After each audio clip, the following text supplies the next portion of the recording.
Session 18. Wowee. Welcome back, folks, to the Grimpunk lands of Terra. Last session, the Killjoys met with Kane, the drow gunslinger and executioner, frankly, at Hoffrey Ghost Forges, just outside Kaer Boldor. After Hoffrey attempted to resurrect Kane's victim, things momentarily looked quite tense. But after the spell failed, Hoffrey invited you all inside to converse. While Kane initially set out for the long road once more, you quickly discovered that his goddess, Danya, the Divine End, seems to have chosen his path anew already. And it leads back to the Killjoys, specifically Coralia. Back inside, party broke the news of their cranial stowaway and asked for Hoffrey's help. Despite his obvious displeasure at hearing this, Elias and his friendship managed to convince the dwarf to help. After a physical and metaphysical exam, Hoffrey broke the bad and worse news. He didn't feel confident in his abilities to remove the shards without killing you all. And in fact, it appears that you were running out of time before Chum's soul, once contained by the ion shards now in all of your heads, would consume and replace yours in your own bodies. What a bummer. Thanks, Blake. It's a real bummer, right? It's like the little side comments from your English teacher on your essays. Bummer. After tough and touching conversations were had. Oh, sorry, I scrolled down too far. However, Hoffrey did propose a temporary remedy that might buy you the time needed to seek out other options. Like the metal melted and forged together beneath a smith's hammer, Hoffrey proposed a soul binding that would see your collective essences melded and bound together. This would, of course, bind you all to each other in a fashion most intimate and permanent. After tough and touching conversations were had, you all agreed to the ritual. Even Kane, who believes that Danya's will must be enacted. Kneeling down then before Hoffrey's ethereal, or perhaps ghostly, forge, your souls were siphoned from your bodies and forged together anew. And at that exact moment of their brightest intensity, Coralia cast a stasis upon them before they returned to your respective bodies. Huge. In the aftermath of the binding, it seems as if Hoffrey and Corey's plan has succeeded. With ice and fire running through your veins, your souls have indeed been bound together, granting you new and terrible power.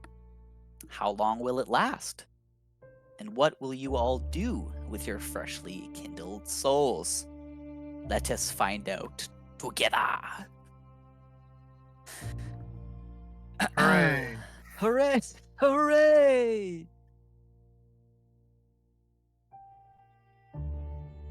We return then to Hoffrey's home. Hoffrey has extended his hospitality to you all. There are rooms upstairs with beds, food, and drink for you all. The dwarven theurge has excused himself for the night, promising to speak to you more in the morning. It is nearly midnight now. What do you all do?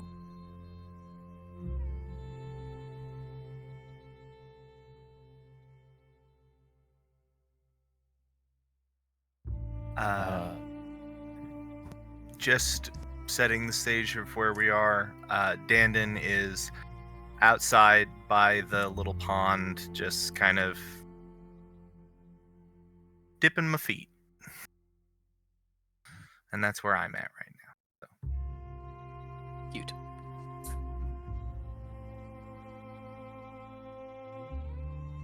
Dandon would have saw all of it. The whole situation. I think John is drawing off upstairs. Mm-hmm.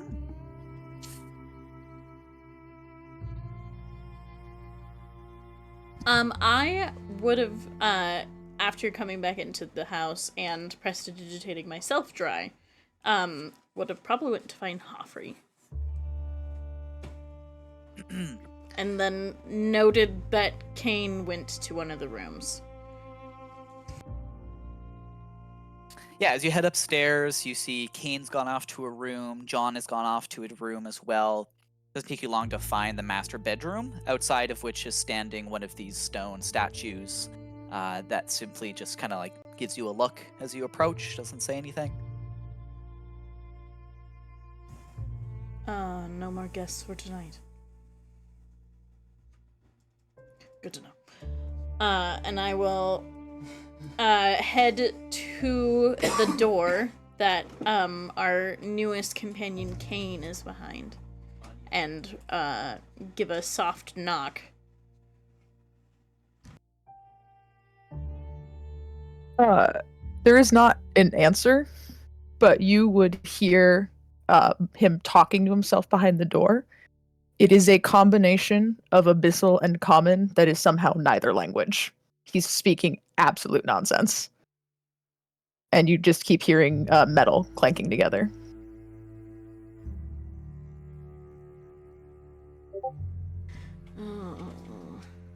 Yeah, he's speaking French.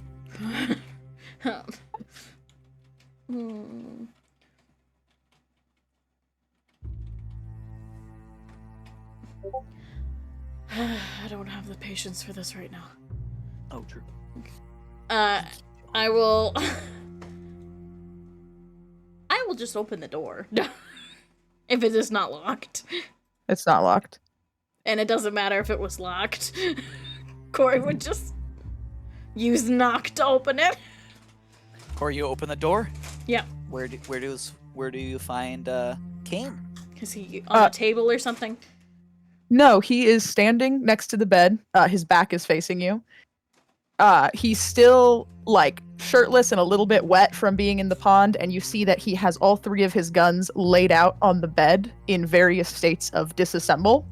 And he is, the only word is manically, cleaning each piece of the gun and putting it back together, setting it aside, and then grabbing it and doing it again. And just kind of, these guns have never looked cleaner. You've never seen cleaner guns in your life. And it seems that he's been doing this for maybe an hour. Grant. And he's not facing you, and he doesn't seem to notice that you're there. I need someone smarter than me emotionally for this situation. And I will then take the knob and twist it so that it doesn't make any sound as I latch it again. Though I know he probably would not notice. Nope. And I will turn and I will go find Elias. Where is Elias? Elias would be did Offrey provide us all with rooms, right? What'd you say? Provide us all with rooms. Yeah, there's rooms upstairs for everyone. Okay. Elias would probably be in his room. Getting ready because it's like past midnight now. Right? Yeah, it's like midnight. Yeah, because we're supposed to leave early tomorrow. So Yeah. Oh well. Oh, this is. Why do I don't have a good feeling about any of this right now. And I will. I don't want to try. I will go back to the door and I will call for Dandon. Because it is midnight. And I know, but there is a killer robot on the loose.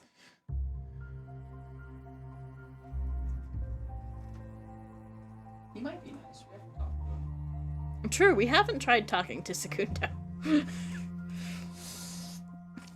Yeah, I will go to the door and I'll be like, Dandon, come on. Please. Fine. And I will stand up, and any little things that have, my scarf and whatever, I'll grab, and I'll start to come inside, and I'll just wave to the stone statues that are just vibing out here.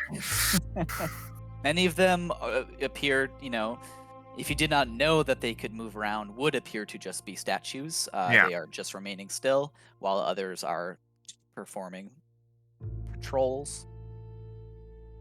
No response to you, though. Rude. Yeah, I'll go inside.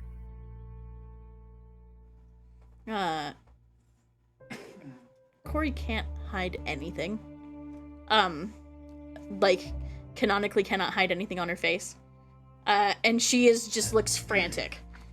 So she is gonna just guide Dandon upstairs into their own room, and give them a small peck on the head goodnight.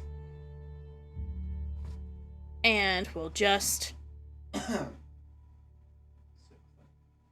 stop after closing the door to Dandon's room, and then go find somewhere quiet and alone for herself. So she can think about what has happened today and what she has talked about. You head out to be with your thoughts. And then you've been beckoned inside. You have followed. Yeah, I'll go. For now. Okay.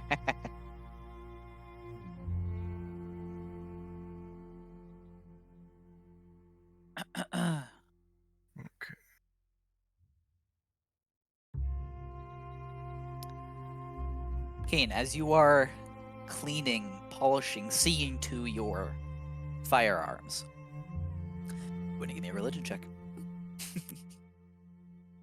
Woo!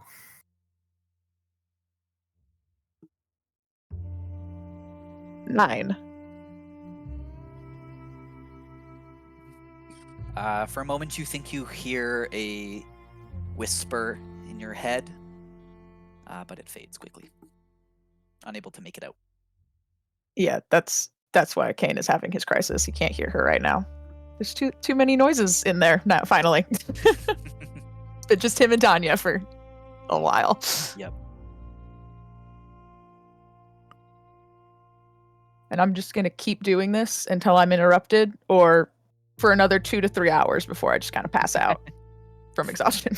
On top of the guns. Yeah, absolutely. Noted. But you don't sleep with your weapons.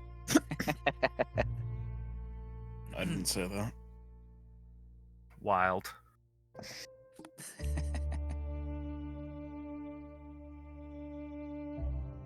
No further interruptions for Kane, then. Elias, John, Dandon. Anything before you head off to bed? I think John prays in his evening ritual that our sanity remains intact throughout this endeavor.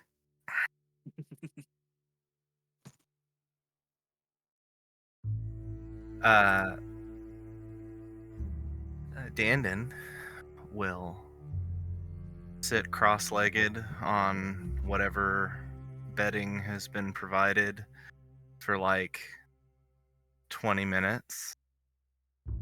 And then we'll just think in her head. Choom. Yes, Dandon. Okay. So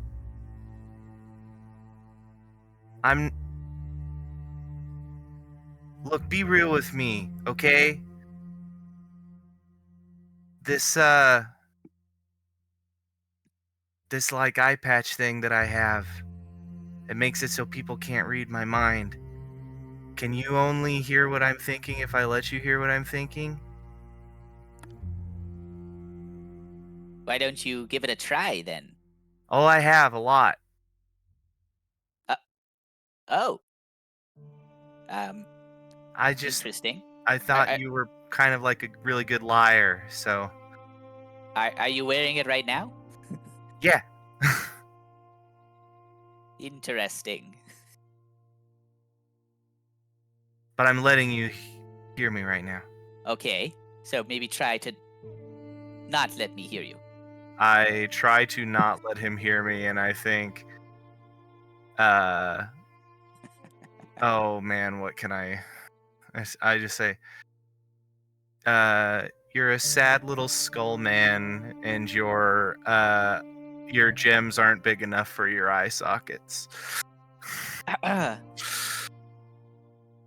You think this, Yeah. and previously, any interactions with Choom have been, obviously, in your head. Yeah. However, you hear a response. It's like the volume has been turned down. It's like someone's like halfway down a hallway just shouting at you. Yeah. That's not very nice, Dandon. And whoever's in the room closest to Dandon, you hear that in your head, spoken clearly. Choom is relying on your bound souls in order to bypass any limitations. Oh, so up Who's until the closest to Dandon? up until like an hour ago, Yeah. it was working. Cool. Well, that's one thing tested.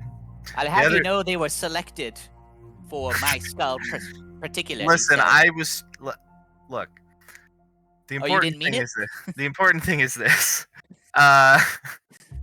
Hey. So everybody else is being really adulty about things. Can you explain to a teenager what the hell we just did? What was that about? Yes. Well, if I had to explain it to a teenager, I would say that you now possess abilities that far exceed what most adults could ever hope to achieve.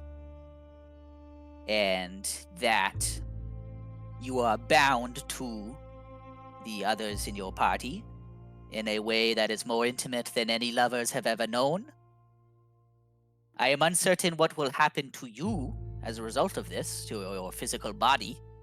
The soul is, after all, intermingled with the body and the mind, so there might be some complications as a result of this. A fact only complicated, of course, by Coralia's stasis upon everyone's soul. I do not think it will hold indefinitely, but, well, Coralia's abilities when it comes to time are not exactly exact.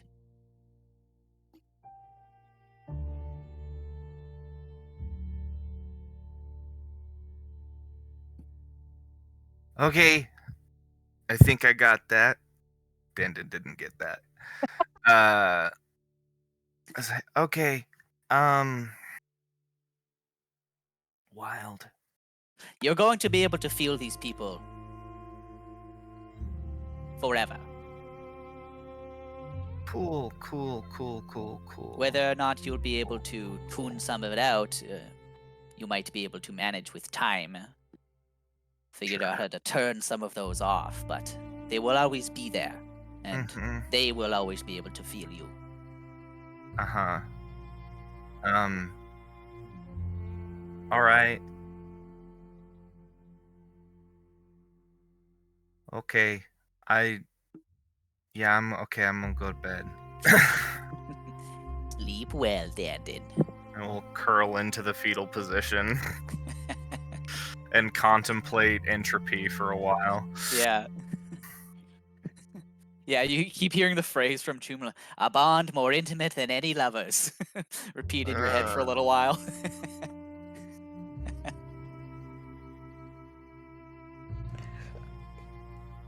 I'm gonna remember that, Blake. Yeah, who is nearest to Dandon? This is an important question. I don't think you answered. So what two people's heads did that echo in clear as fucking day? Dandon, whose room would you have chosen to go beside? How many rooms are there? There are it seems unlimited number. Oh, it's a wizard's tower. That's Yeah. right. The Cool. wizard's house there. Every time like one room becomes occupied, you see suddenly there's another one just across the hall. Sure. Yeah. You know, Dandon would have tried to find. Dandon probably would have tried to find a room that had a view of the pond from it, if possible. And I don't know if there's a bunch of rooms. I don't know if Dandon was like, I'm gonna be right next door to Elias. Like, I don't think that came into his head. I think he just was like, I'm gonna take this one because it's a room with a view. It seems like there's always just like one extra room. It's not like there's, Got 50 it. or whatever. Yeah. Sure. Either You way. could just choose. Yeah. I'm closest to. I'll roll a dice. 1, 2, 3, 4. Hey, what do you know? It is Corey.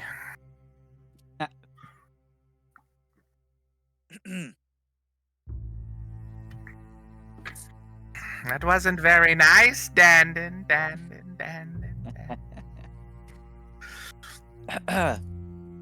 Do not engage. Do not engage. As you continue to repeat that, you hear in your head, Coralia, could I have a moment? I'm not talking to him. Coralia, can you hear me? Did Dandon give you the eye patch? Alright, I might have to try something else. Chew manifests in your head, John, and shouts. Half volume, you receive it again, Coralia. Coralia, take off the eye patch! Shum, what the fuck? Coralia is trying to ignore me, but there's something we must discuss. Shut up. It's her fault. Just get her to take the eye patch off, and I won't bother you.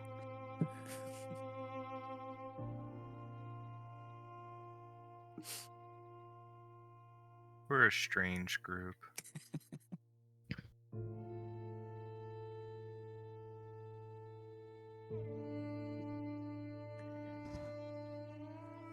Coralia. You're not gonna give this up, are you? Coralia. We have an earlier morning. Can you do this tomorrow? Well, if you would just wake Coralia and get that eye patch off of her, I'll be out of everyone's head, okay? It's No. imperative that I discuss this with her now. Jeez, Louise. He's so fucking annoying. You know what? I'm beginning to think she's not wearing the eye patch. I'm not feeling it on her head. Go and meet Chum. Removes now just in your head, Coralia. Coralia, I know I fucked up, but I need your help with something. And it just happens to be an opportunity for you to learn some more things about, well, what we saw out in that void.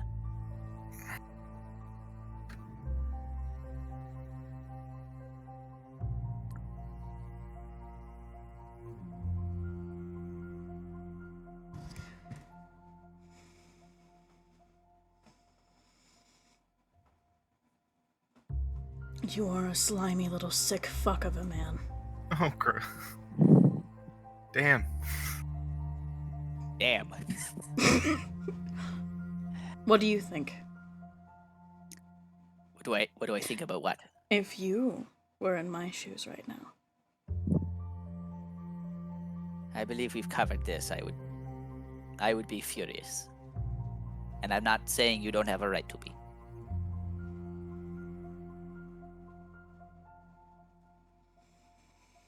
What were you getting at? I need to talk to Hoffrey about something. And I want you to be proxy for it. You want me to facilitate and mediate so that you don't get abused by your ex-boyfriend. That's funny. We were never boyfriend. I would be entirely inappropriate. I was a teacher position, a mentor. It hasn't stopped most other men. Well, I am not most men. What do you want me to talk about? About what we saw out there between the stars, and about plans that must be put into action.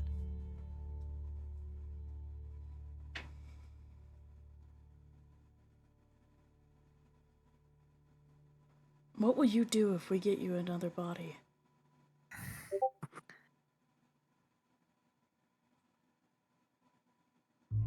You obviously already knew I know how to do it.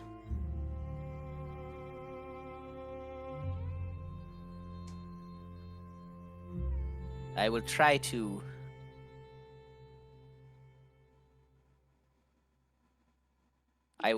make amends. Can I insight that, God? Pretty Yep. please? Yep.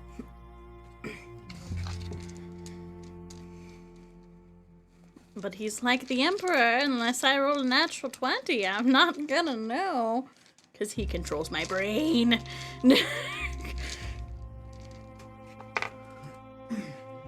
This music is making me emotional. Oh!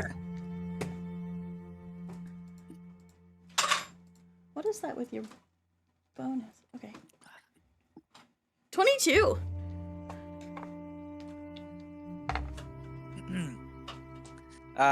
Getting a read on Shum is difficult. It has been. Complicated by, a variety of things. First of all, Chum's memory is not intact. You know that firsthand when you brain blasted with him and learned that Chum's name has been stripped away from him. However, you sense that his memory is beginning to return. Now that he is not in containment anymore, he is slowly starting to remember things. Certainly, interacting with people from his past would help with that. When he says he wishes to make amends, you are not naive enough to believe that is an entirely selfless thing.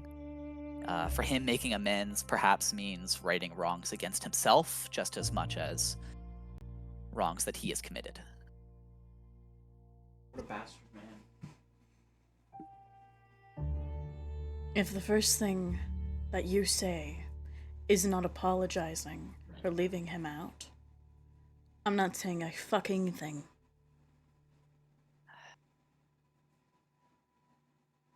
You're right, that is a wise course of action. It's not a wise course of action, it's a moral course of action. And that's coming from me. Morality and ethics aren't really my code of honor.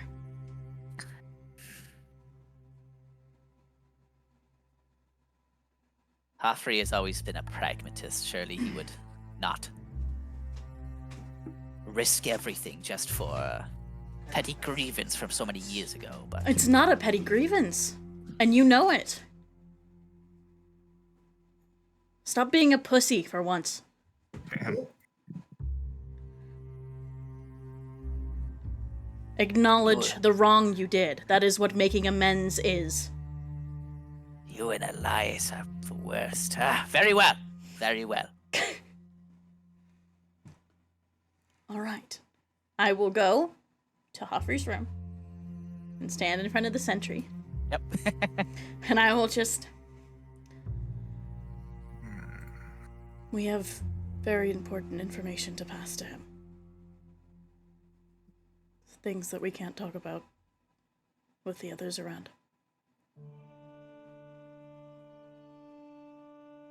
Sentry looks at you. and opens the door and sneaks inside. And after a minute or two, the door opens again, and Hoffrey is there in like a bed coat. Has clearly been sleeping. Is looking pretty tired, but well, come on in. Gestures you inside. I will pull some brandy out left over from Stenwald. And some glasses, and I will set them down. Brandy. Could never say no. And You'll need it. pours each of you a shooter. Slides it over and Take it back. well then. How can I help you? I'm just to recap. Does he know about the sphere in the river yet? I think it's been mentioned offhand. I think it has been by mentioned you. offhand. But he's also referenced Martorius. Yes, directly. So, and he is a member of the Thayers. He Yeah. probably knows, yeah. Yeah. When we were on the boat, going down the river to Chenault, a little kobold summoned something, and I lost myself to it trying to stop it. And I was absorbed into the astral sea, or at least a very far corner of it. That was how I established the connection to Choom. He had the ability to cast air bubble, and it saved my life. I just took it from him.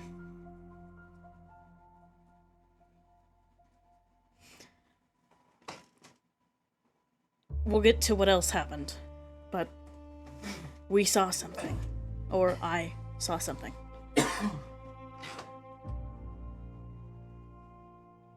Out there. And it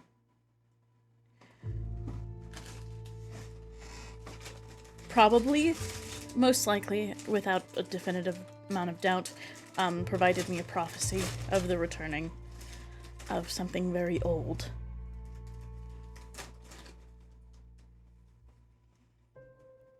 And that something very old saw me.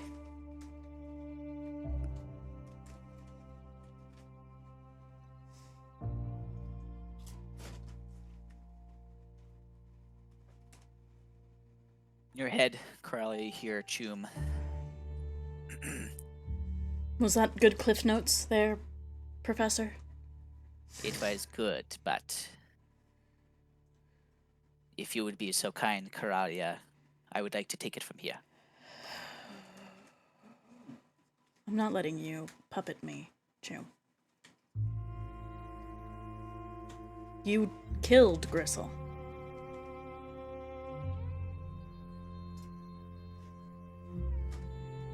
You will kill me.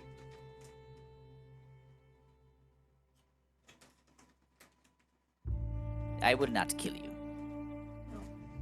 I need all of you. I don't trust you. I'm not asking you to trust me, Karalia. Think about this logically.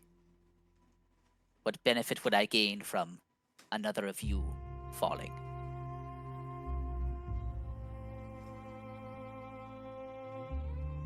The only way we get out of this predicament we find ourselves in is to work together. And I know that I have betrayed your trust by not revealing the situation earlier.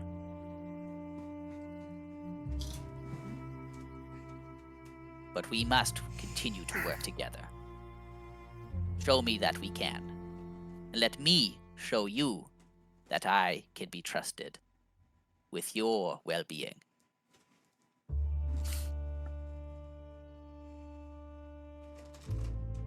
You see Hoffrey has kind of noticed the silence and the internal conversation going on. Sorry, I forget that Other people take it can't that- hear it. That's the Chancellor. He's requesting that I give him my body so that he can talk to you. Well, do not. I'm not going to. I'm not Well, stupid. good. I may look like one, but I am no girl.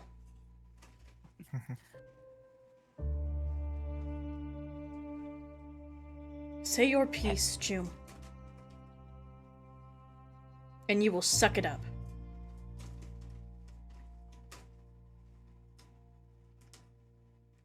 Tell Harfrey that this is about the resurgence protocol.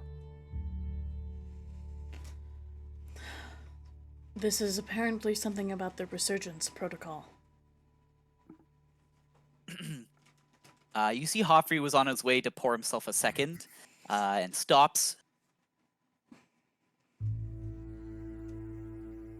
What does that mean?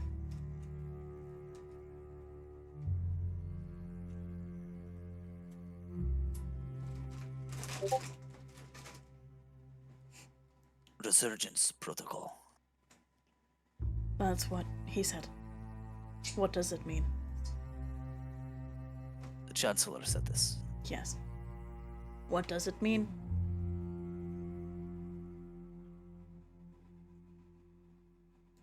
That is something I haven't heard in a very long time.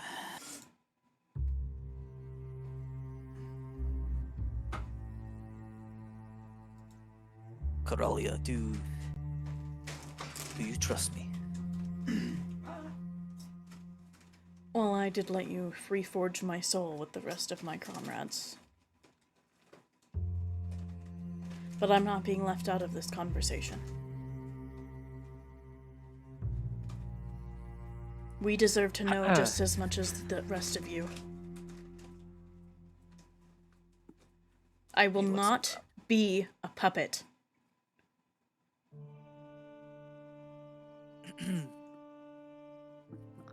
One moment. I swear to God, if you try and make him take me over, we're going fisticuff.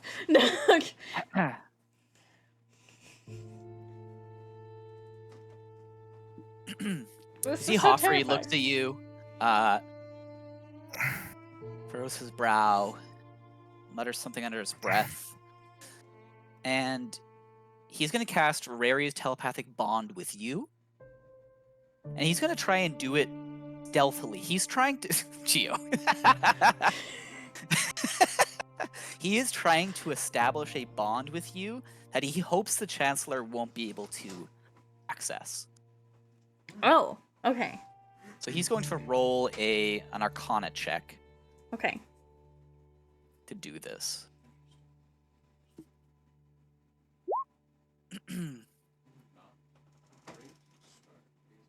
Hopefully that has a really, really high bonus. You feel the spell take hold, and I think you sense that this is not gonna last. Like it, maybe for a little while you'll be able to talk without anyone listening in, but the choom is in. And you quickly hear Hoffrey say,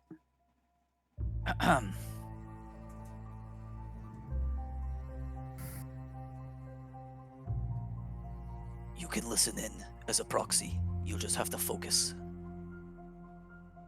We need to have this conversation. And the choom can't know."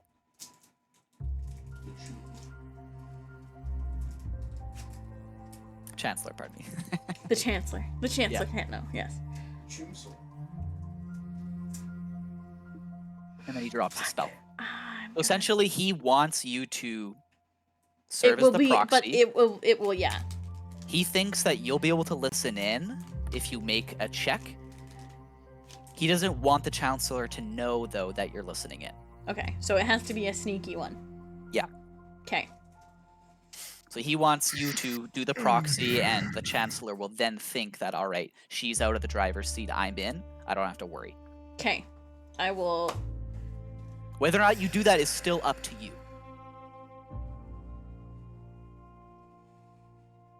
Are we doing this, Coralia?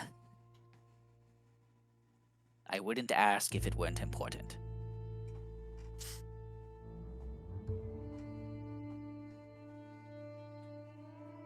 Um.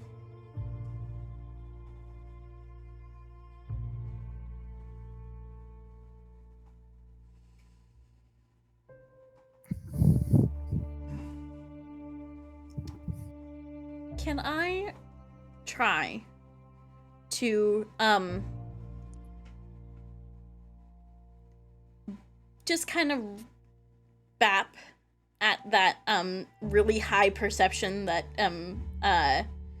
Elias has through that bond that we have now of like, hey, don't worry, just eyes up.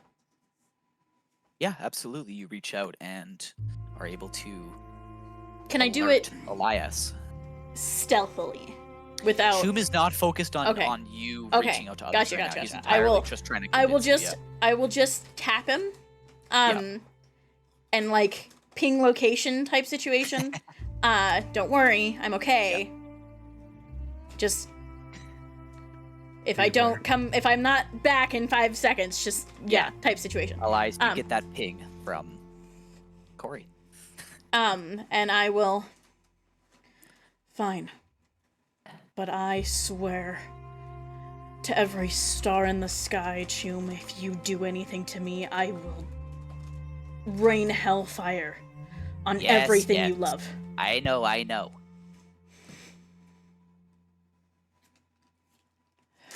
He knows. Fine. And you feel Chum's presence in your mind attempt to assert itself into the driver's seat. Okay. Yeah. Do you resist it? I will step back, but leave a thread, you know?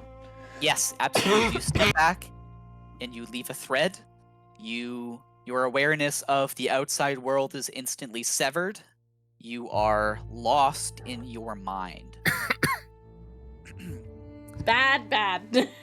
You feel it's quite the strange feeling of your body moving slightly. You're feeling the muscles in your face kind of flexing and twisting into, is that a smile? Is that a snarl?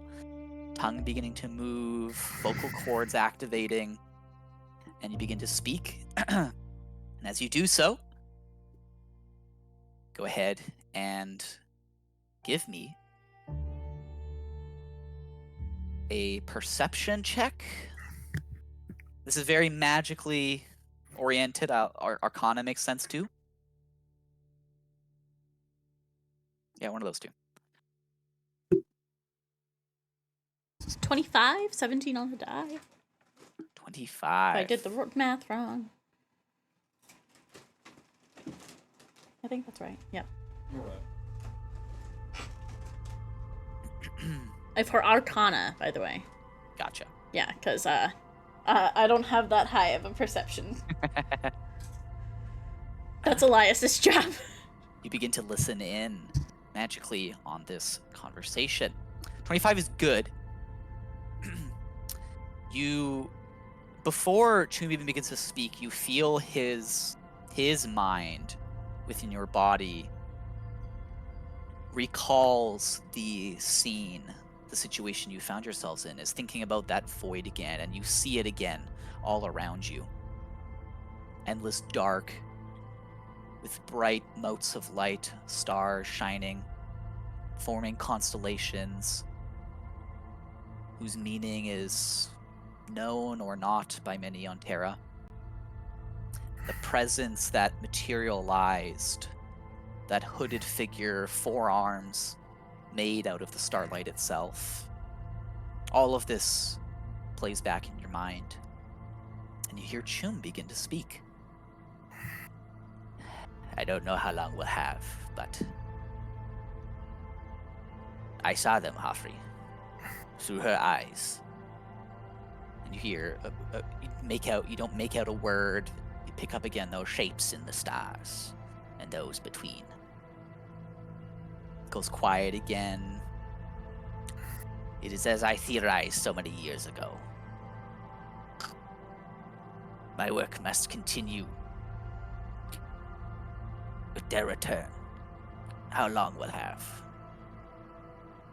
I will see that we find Kira. You must get word to Goro. We don't have the numbers. Element of surprise. They can't be trusted. This damn memory. There are fragments still. Recover them. The dreamers. Part to play. To have a hope. Learn to soul burn. Lands of Terra. Old friend.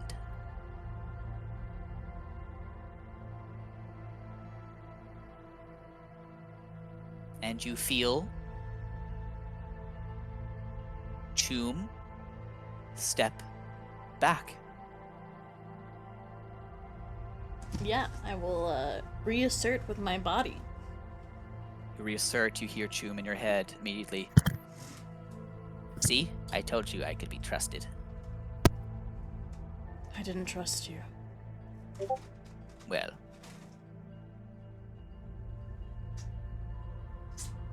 Here we are, all the same. I thank you, Coralia. That will be all. I have something else to request of you before I go, Offrey.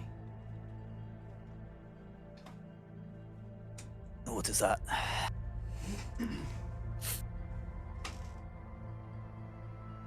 Something to, keep a very powerful spell up for a very long time.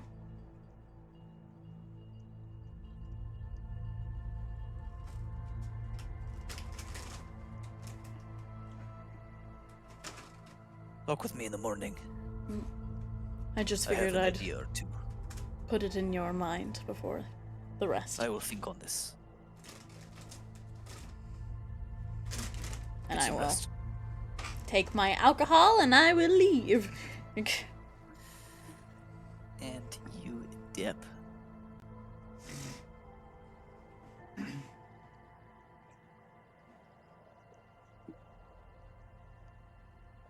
Or you head off to bed.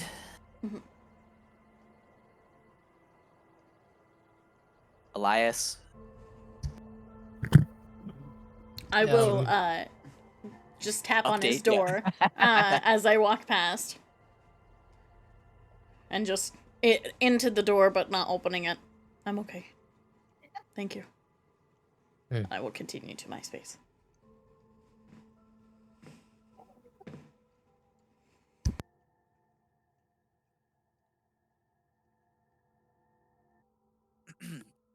is there anything else anyone would like to do before retiring for the night?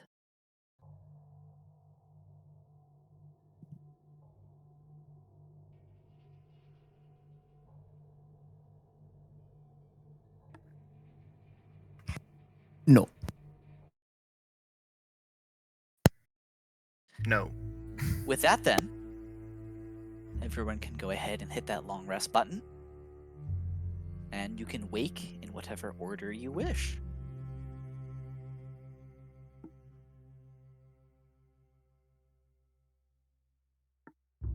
Because Kane only needs 4 hours of sleep, he's probably up before everyone and just kind of. He's outside, just like sitting on the ground. He's calmed down and he's just staring at nothing, waiting. Yeah, as you are the first to wake, Kane, you see around like 6:30 or so, Hoffrey gets up. He comes down and sees you. Good morning. Hi. How are you feeling? Odd. Yeah. Yeah, you could. Might have expected that. It's real crowded in there now. Yeah, I mean, that's your souls bound together. As I explained. Right? Right. This is not a surprise to you, is it? So I feel I was pretty clear on this and You know, the you're right. permanency of it. You were 100% very clear. To You've be got that fair, expression and tone of someone who's regretted what they've done. his face still has not changed. yeah. Tone, pardon me. I don't think any amount of explanation would have fully prepared anyone for that, but That's probably true. I'm worried. Before that started, I cast a little divination magic, just try to see how things would go. And we got wheel and woe, and the wheel is that we all survived. So I'm waiting on that woe.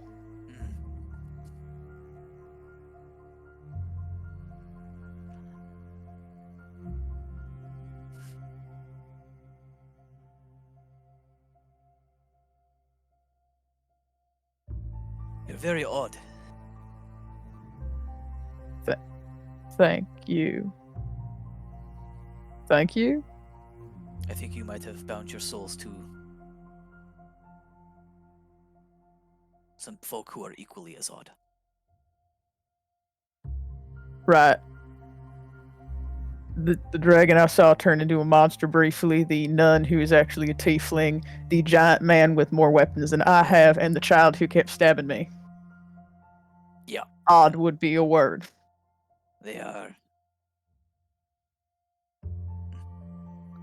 I've known Elias for a little while now, and he's a good one. Good sort, but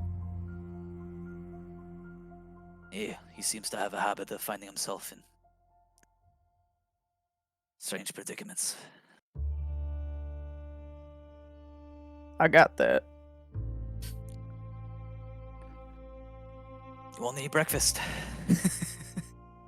And just drugs. Dirt.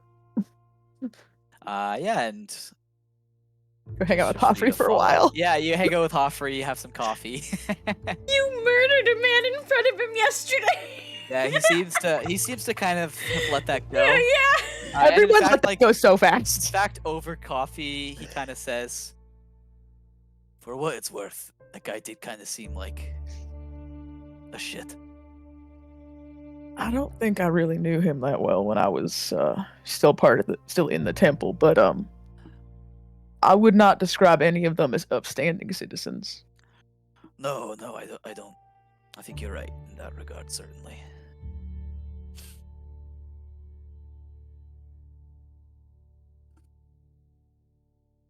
Couldn't help but notice the jingle. And it just kind of points to your pouch where you put that amulet in. So you've Right. been doing this for a while? Hold on, let me check my notes. Need to remember how long I've been doing this.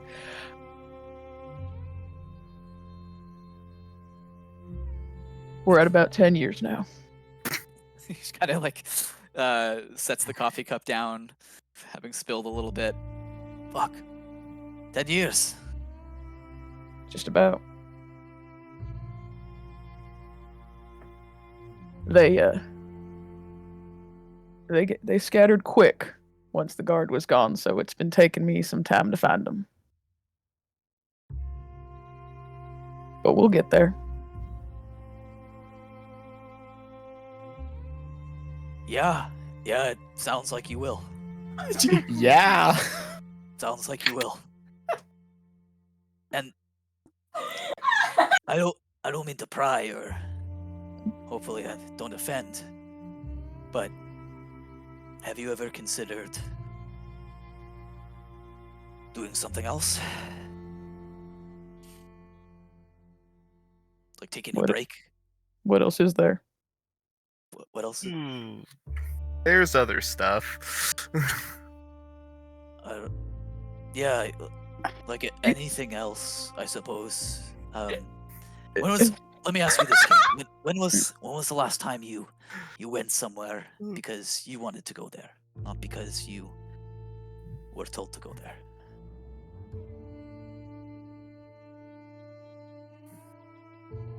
Can't think of it. To be fair, I only remember about 50 years ago, so it could have been. Well, maybe once you're done, then you can think about where you'd like to go next. I get to see the world either way. Right. I think I hear someone else getting up. I'm gonna go check on them. If you need anything, just talk to one of the gestures to the other two stone sentinels sitting at the table with you, or both. Right. Are they each holding a teacup that they haven't actually drank from, but they're Yeah, just there's holding nothing in it. They're just holding it. Awesome. After Kane, who else is getting up? John Oh, is John an early first. riser. Yeah. John, you rise Um, then, and you see Hoffrey walking up the stairs just as you step out of your room. Hmm. Perfect. There actually was someone. Kane's downstairs having breakfast. I'll just check on everyone else. Right, awkward conversation with the You've got no idea. I You didn't have to did talk to me. I did want to say though, before John heads out for the day. Yeah. John makes a very deliberate point in his morning preparations and prayers that he is required to do as a cleric and whatnot. Makes a very specific point to reach out to that as of yet unnamed force that he knows is that he has come to accept is providing him with this magic and this power.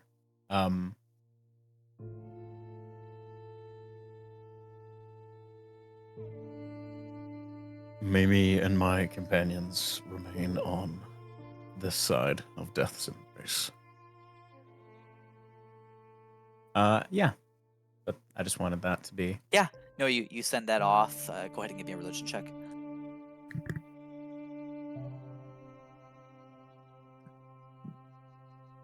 +0, +0, +0, +0, +0, +0. Snate. You send that off, Send that off. and you head on down.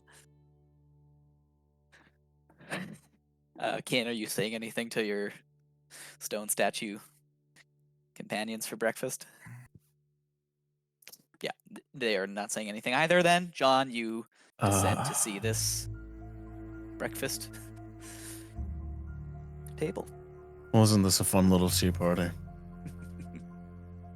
And I will find something that looks. He loads. Is there like stuff here already to Yeah, eat? Or yeah. okay. There's food that's been prepared. There's eggs, Okay. bacon. He loads up. The plate is piled a little bit. Yeah, some And he sausages, begins to voraciously consume. fried tomatoes. You load her up.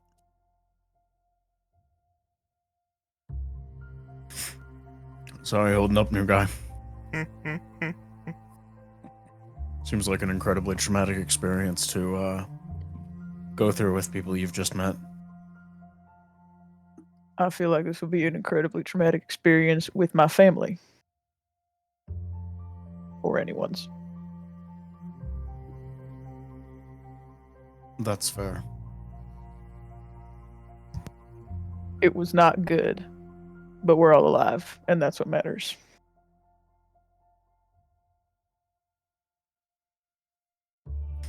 Well said.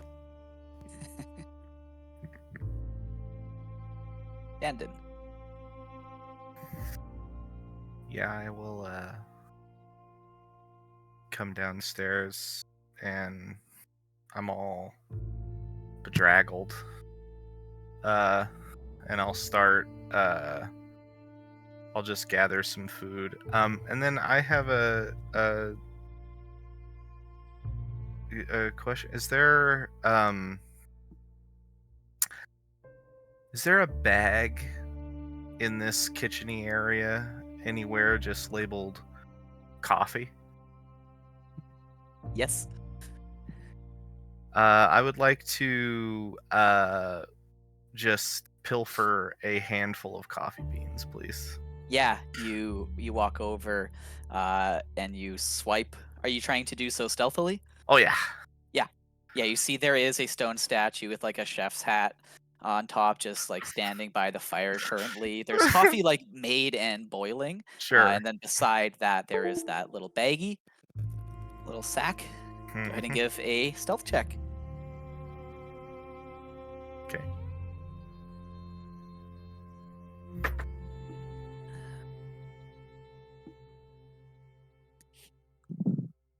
I'm gonna use my inspiration Gotcha.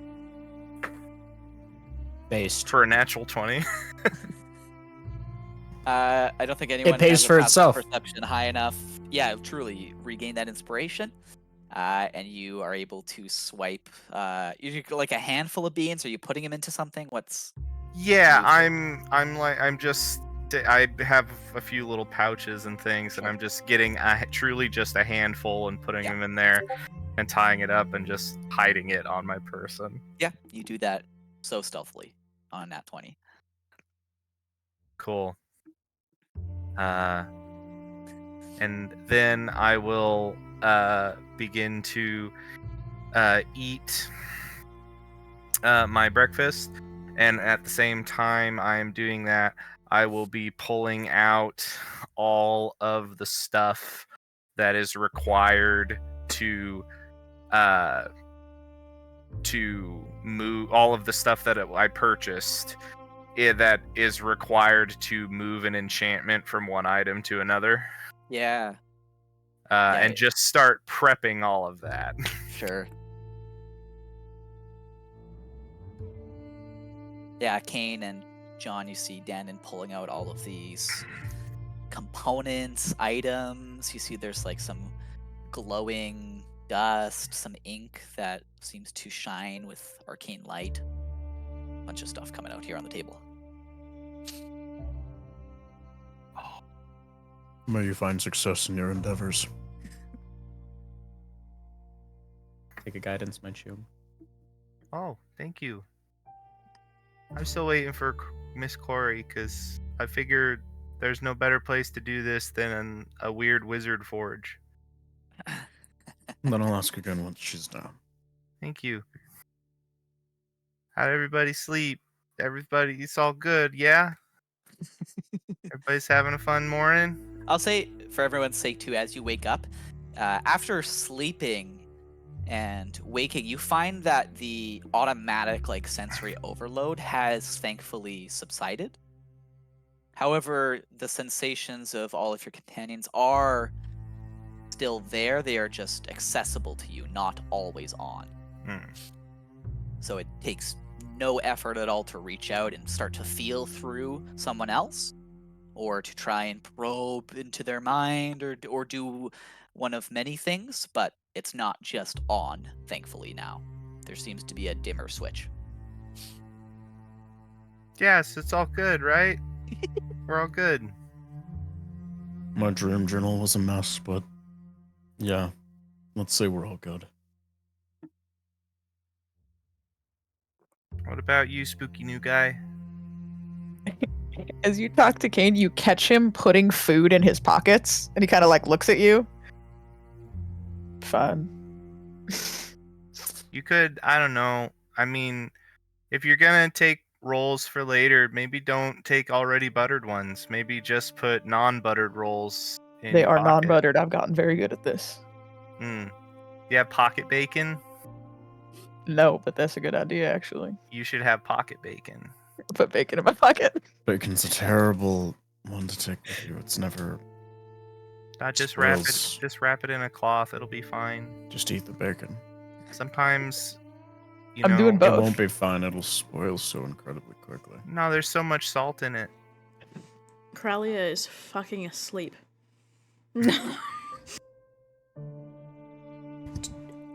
Took all of the blanket after the much larger man left, and then just wrapped herself in it.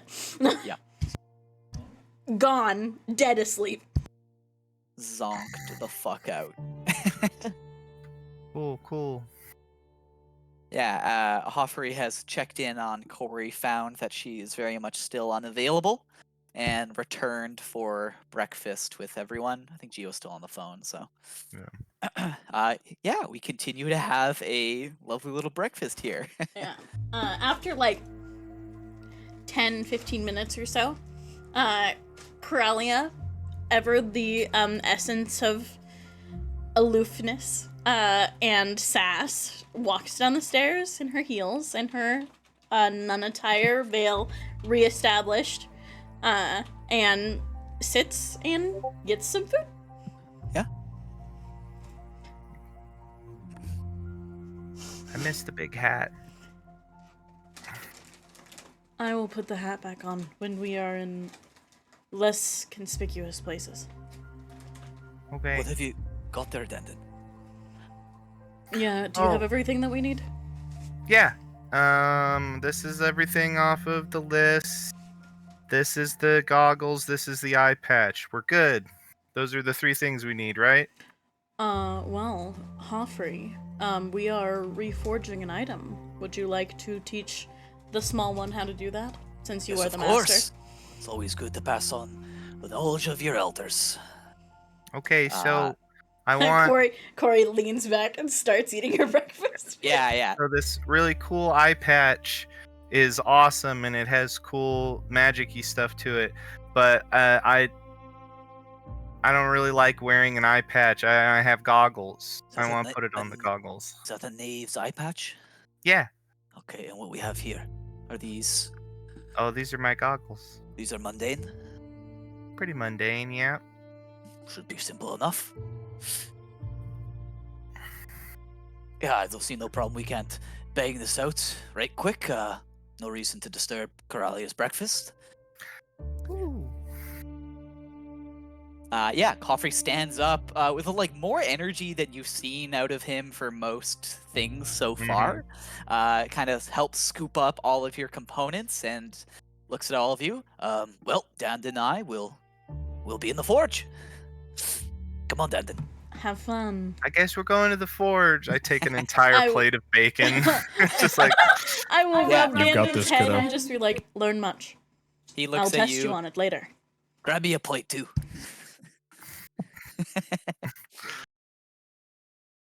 Awesome. And the 2 of you walk into the forge. Again, you see this forge glowing with that ethereal, blue, arcane energy that hours ago was the site of your own souls being bound together.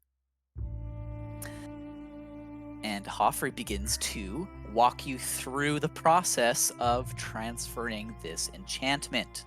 I see, unfortunately, much like Coralia, many tomes and books and schematics are opened, and he starts talking about first of all, the mathematical equations and principles required for this.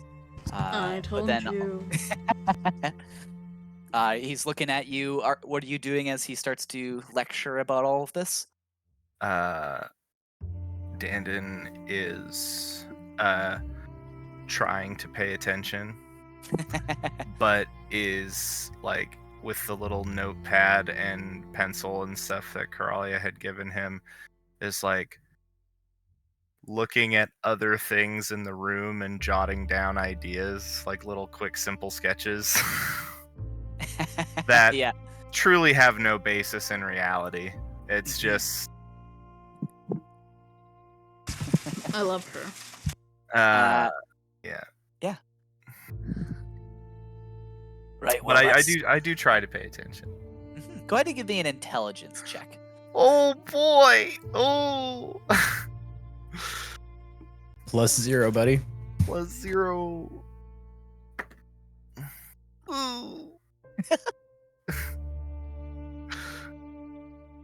Did I get that guidance from John before I Yeah. left? I told you good luck, buddy. Dapped you up. It's an 8.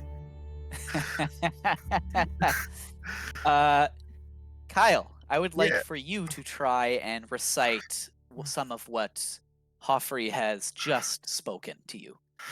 Oh boy. And I am not. I am pointedly not saying what Hoffrey has spoken. Yeah. Okay, so the okay. So you have to add the symbols together, and it's an Symbols? alchemical transference, and you Okay, put it what? over onto, and then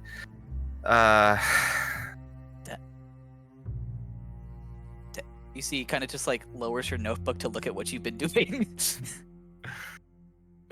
Looks you in the eyes. Perhaps a practical demonstration is called for. woo. I holler out to Hoffrey as I don't hear the forge going. I'm like, she's a kinesthetic learner. Totally understandable. I never quite picked up smithing until I swung my first hammer anyways. Alright, and you see he walks over, in fact, and grabs a heavy smith's hammer and just hands it over to you. Oh, Oh, right.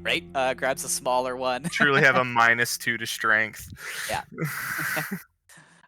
And yeah, the two of you, he starts walking you through some of this process. Right, so we're gonna put the goggles here. We're gonna put the knave's eye patch here. We're gonna take the smith's hammer. We're gonna smash the goggles. And now I know what you might be thinking. How is that gonna move anything onto the goggles if the goggles are broken? This is where the enchantment transference ratio comes into play, and begins to spout off more tinkering, artificer mumbo jumbo. I have an important question. Yep. How magical is the hammer that's in my hand right now? Your hand is growing numb. Just Yeah. holding it. Your hair is starting to like stand on edge a little bit. As he like goes to pat you on the shoulder, he gets a zap. Oh! We'll have to get you a grounding bracelet. All right. And you see, before we begin, safety first. Grabs like a welding mask and puts it on over your head. Ties an apron around you. Does the same for him. He hits a button on the wall. Blast walls come down over all of the doors and windows. Oh. Yeah, a like a dull red light begins shining from overhead. Give her a swing. He didn't even do all of that nonsense when he forged our souls. What the hell's going on? And Windows were Dandin wide open. begins tinkering. All right, Dandin, go ahead. You have and to pull give out all of the theatrics. Yeah, go ahead. This yes. is a Give them a show. thankfully a fairly basic procedure here. Yay. There are two parts to it. The first is the strength check. No. Required for the smithing process. Uh-huh. You will have advantage. Woo. That's important. As you're swinging this hammer, it wants to do this more than you do, in fact, you think. Yeah. Like, this is what it's for. It's almost, you think if you like let go of it, it might do it on its own.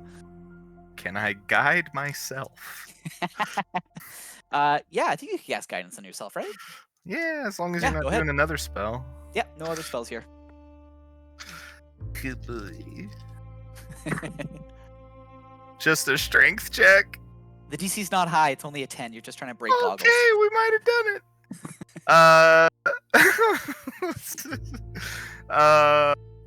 It's a 13. Yeah, it takes you a little while. Your first few swings kind of like bink off it. And you see Offred's like, you're swinging, right? I got little arms. Well, okay, here's what you want to do. You want to get like your whole range of motion into it. In fact, you might want to like, so you start down by your feet, you swing it up, and then jump and come down. Okay. Okay. And I will do some kind of a weird sweeping motion. Yeah. It shatters. Right, quick! And then he gestures over to the knave's eye patch. Toss it into the wreckage. Ah! You toss it onto the forge. Now swing against both. Ah! Awesome. So your strength checks are done. Now we need, fortunately, an intelligence check. Good boy. Oh, this is the hard part. Hold on. And I will snap, and Corey is now in her like actual like smithing uniform like clothes that she wears. Leather apron on the front, cargo pants, very Winry Rock Bell-esque, and just pulls down her goggles and heads in. Yeah. And I will, you I find will if you like assist. You find it, again, the blast doors have been sealed. There's no entrance or Oh. exit. But you do knock if you want. And Hoffrey comes over, slides the grate across. What? We're working. I will look past him and just misty step. Yeah, you misty step inside, and you see Dandin. She's getting ready I will for the help. final touch. I will help. Yes. I'm like, Yeah. oh wait, and I will come up behind, and then I will take the little hand and assist. Giving me the help action. Yep. Okay.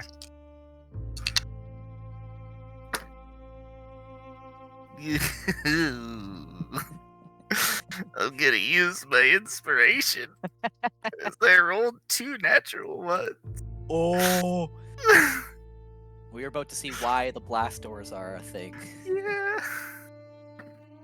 That's better. That's a 16. There we go.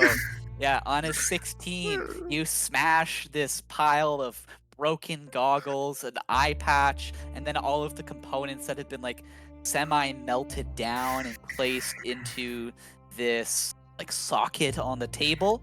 And as you hit it, there is a blast of arcane energy. The goggles have re-knit themselves back together, reconstituted, and over the... In fact, you can describe what they look like now, Kyle. Oh. Yeah, so they're still pretty similar, except I think now the band for them, or the tie for them, is like made of the jet black material of the eye patch. Yeah. Wrapping around. The lenses are no longer have little cracks and imperfections in them. They're just this nice vibrant orangey color, and they are still, like, by their very nature, they're bigger than Dandin's eyes. So when I would put them on, it's like, kind of big goggles around. But there's now also, you could see it in the right light, but there's like a slight magnification effect on like parts of them that aren't like immediately. It's like a bifocal. It's like I can choose to use it if I want to, but otherwise I can back away, and that's the extra perceptiveness that I have. So yeah, there's just a really nice fancy pair of good old cyberpunk goggles. Ooh. Oh yeah. Hooray! Way better than yeah, my first try. A round of applause from Hoffrey. Here. First time I blew myself up. I also did. You can blow yourself up doing that? Absolutely. Is that what we were gonna do? No. Was smash it with a hammer? Mm. Is that just because we're in a forge? Well, I mean, we would have used my forge. Well, okay. I thought if the enchantment was already on the thing, it was just kind of like, light a bunch of incense and... Yeah, but this is a lot more fun. I agree. This is the... Yeah, Nobody told me I was going to get a hit stuff. This is the practical side of of forging, of smithing, of enchantment, of tinkering. I will also teach you Oh. the more arcane side too. Mm. I just Cool. figured we might as well. He has a big fucking forge. Oh yeah, I forgot to show you when we left, and I was like, I got real tools. Did you I steal still them? don't know how to. No, I bought them. Good. And I'll just ruffle Awesome. her head. As three of you make your way back to the kitchen, Elias has finished his phone call. Sorry. All good, brother. Elias, you have woken from your slumber at last. hmm Descend and join everyone at the breakfast table, kitchen table. Like how big of a spread does everybody have? Like, It's pretty big, yeah. There's lots of food left. good. Everybody's awake. Good to see you, Elias. Sleep well? Yes, I was preparing some things. But who do we think for this wonderful spread? Well, you can thank the staff. Just gestures to the stone statue wearing the chef's hat, just kind of does like a little curtsy. Very well. I will enjoy this.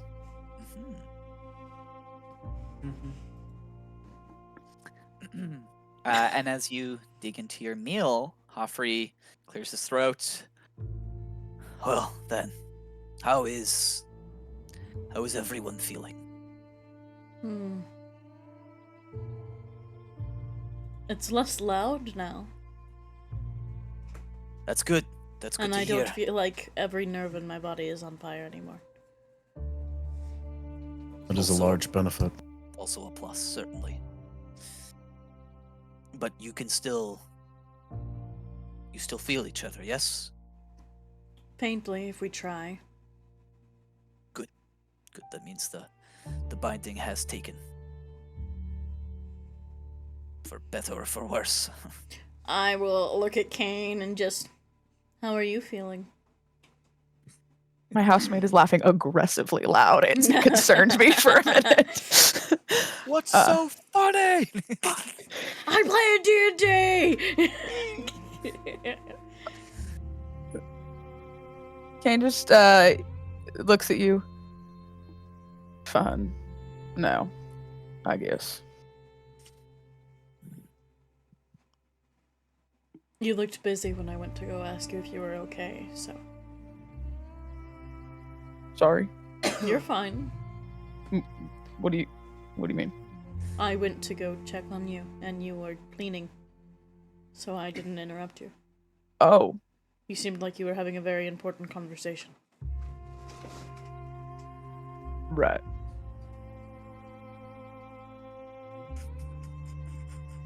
Belly says.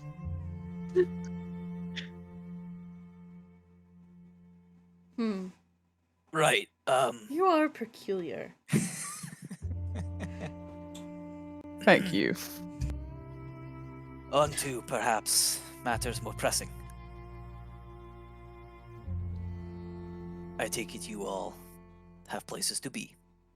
Certainly.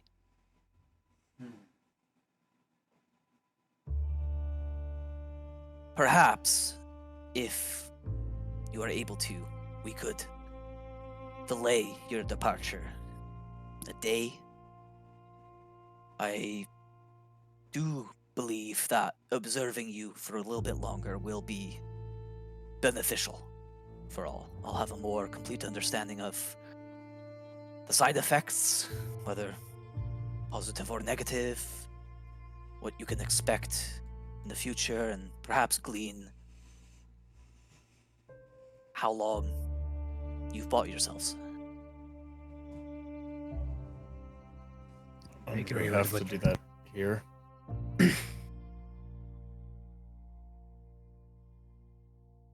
I had an idea. It's usually easier to show than explain. If everyone's done with their breakfast, follow me. And Hoffrey leads you all upstairs once more. You see he walks down the hallway, past the rooms that all of you were in, and to that last room, the one that always appears again. And rather than opening the door right away, he produces a key from his coat, inserts the key, turns it, and opens the door. Please, after you. I will enter. Exciting. Do I recognize what's going on here? Yeah, everyone can give me a perception check. Can I roll an Arcana check? Yes, I think you can. You are looking for magic. This is wizard shenanigans. If anyone Wizard would like to shenanigans. substitute Arcana, you Natural absolutely 20! can. Gain inspiration. When Yes. Drow are inside, do I still get the disadvantage to my perception because it's Ooh. daytime? I Dan don't think didn't so. take Or is that an just direct inspiration. I already have I one. think that's just direct sunlight. Dan Oh didn't yeah, get direct another sunlight. one. Okay, cool.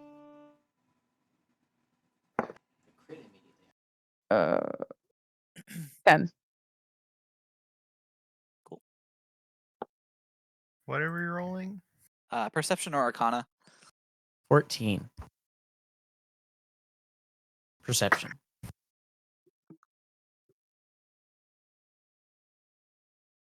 25 perception. 25 perception. Mhm. You look inside this open door. It appears, first glance, to be a rather nondescript, normal-looking room inside. 4 walls, single bed, a desk, a chair. The rooms that you all just spent your night in. But as you're looking, you see that there's like a shimmer. And specifically for you, Dandin, as someone who grew up in the Imperium, that's the shimmer of like extreme heat. There is something very hot inside. And on a Toasty. natural 20, Coralia. Oh yeah, no, you were not walking into a normal room. This is enchanted to look like that from the outside, but it is entirely different on the inside. Yeah. Yeah. Do you step inside? Yeah. Yeah. Oh. I didn't know any of that.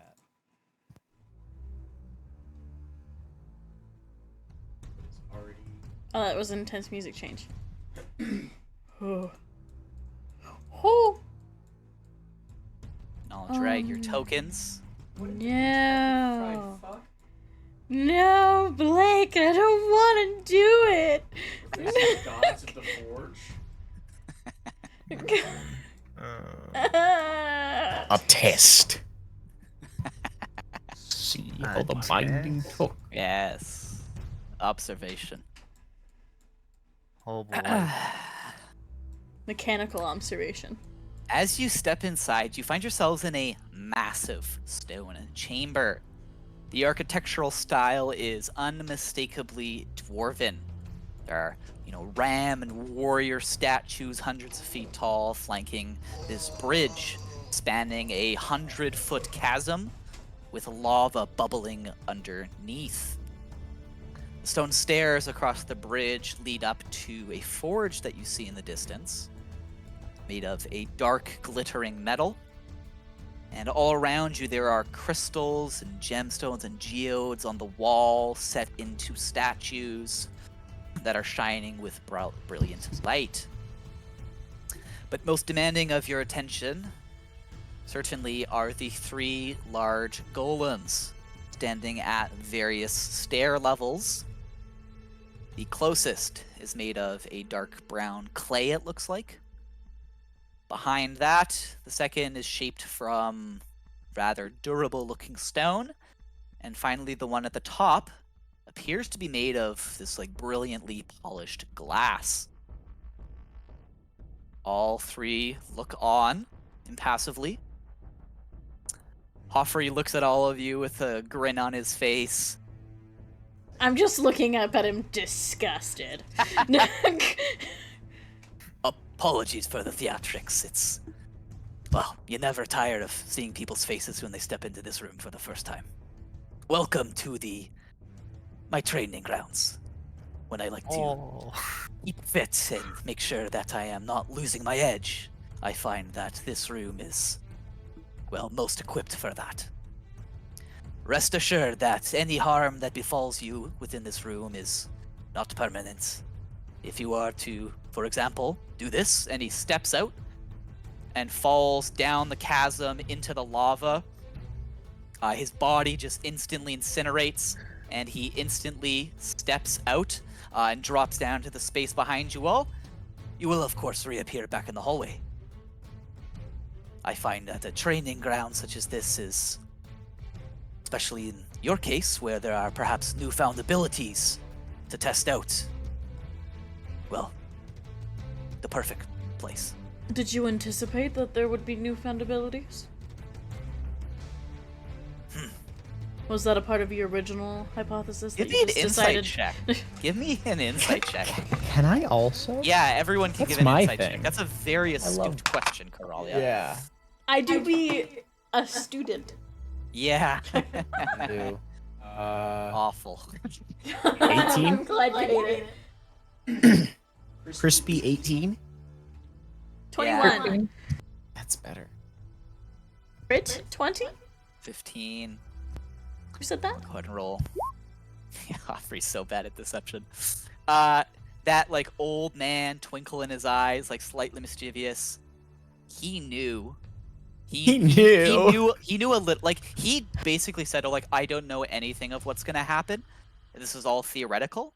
And it's certainly true that it was theoretical. This has never been done, but he has ideas. He had his own thoughts about this, and clearly like has knowledge about souls themselves. I mean, he's the one who orchestrated all of this, so he knows more than he's letting on. Yeah, can I walk around to the other side of Dandon and pulse wave him back off of the other side? Yeah, go ahead. Danon, are you gonna resist this in any way? No, not Dandon.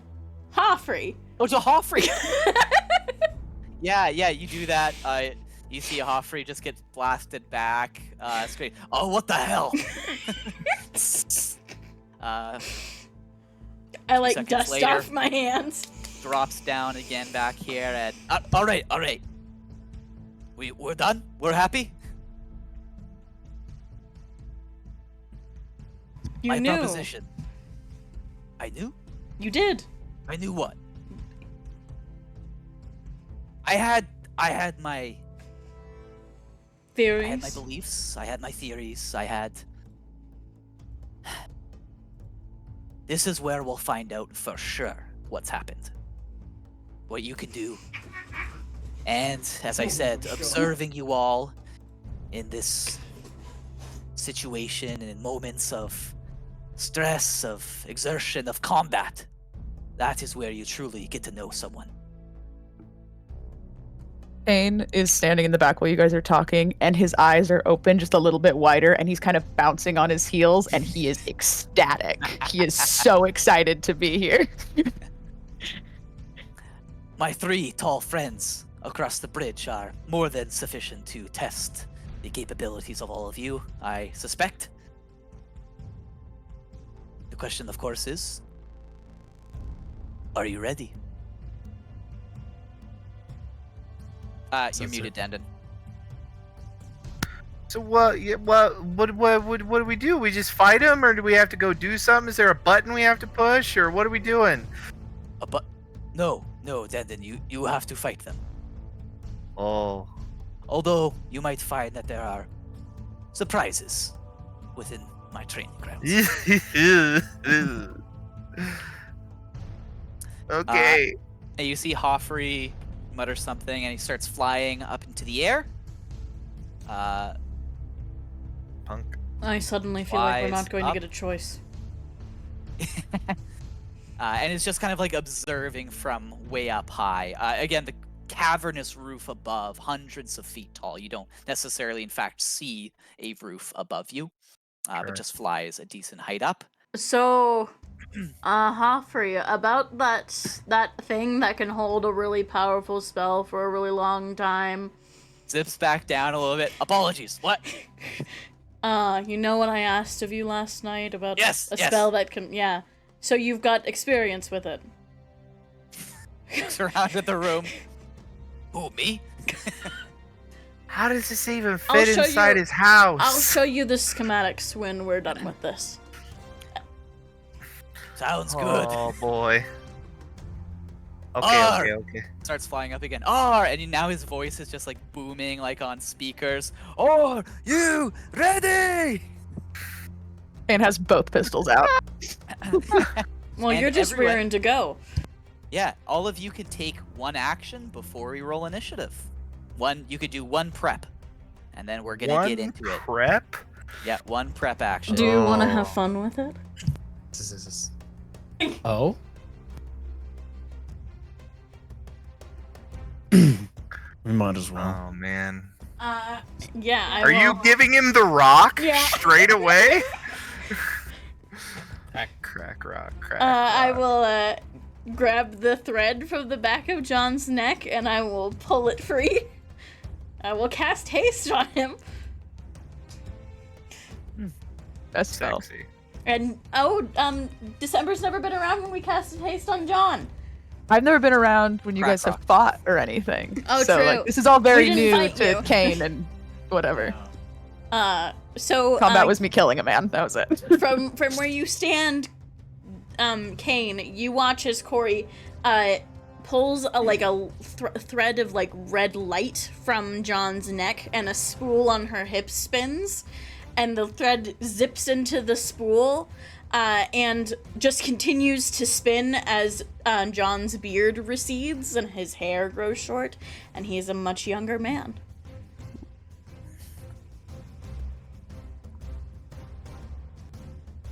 Oh, and you said you've been around for 50 years, right? Uh, A lot of traveling in those 50 years? I said last session that I'd been around for Yeah. 200 years, and during Yeah. breakfast I said that I had been doing this for 50 years. Doing this for 50. Whatever that Fair means. enough. I mean, you've been around for long enough. I think it. I don't know. Are you a very red person historically?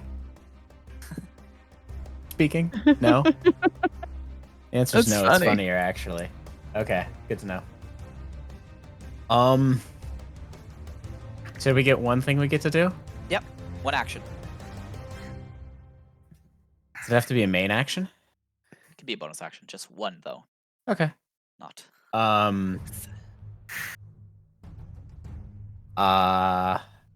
Well, I would like to attempt to tap into that heat that roils in us now. Because It you is said we rare. got him, Say it. raring to go. I'd like to do a nice little. What were they called again? God, good golly, I remember there's soul burn on it, but what was the actual name of these things? These are Soul soul arts. arts. Soul arts. There we go. Nice. Because this is an anime, guys. So A heat hisses from his teeth, and John just hisses out, "Soul art." And I'm gonna You hear Chum in your head. What the fuck? focus. And that presence that John has been exhibiting, that just sheer, I don't know, I guess you feel weirdly protected in his presence since that most recent level up. And it expands and redoubles, in fact. And everybody within 15 feet of me gets a +3 to all of your attack rolls and saving throws. But your saving throws are actually a +6 because it stacks. All right, I think I can give you an aura on this. You can give me thing. an aura? Yeah. Yeah. Sick How nasty. the I think fuck I do that can. again? I think we click on the token and we hit the. Where's the auras? There we go. gonna change the color though, because I don't like that one.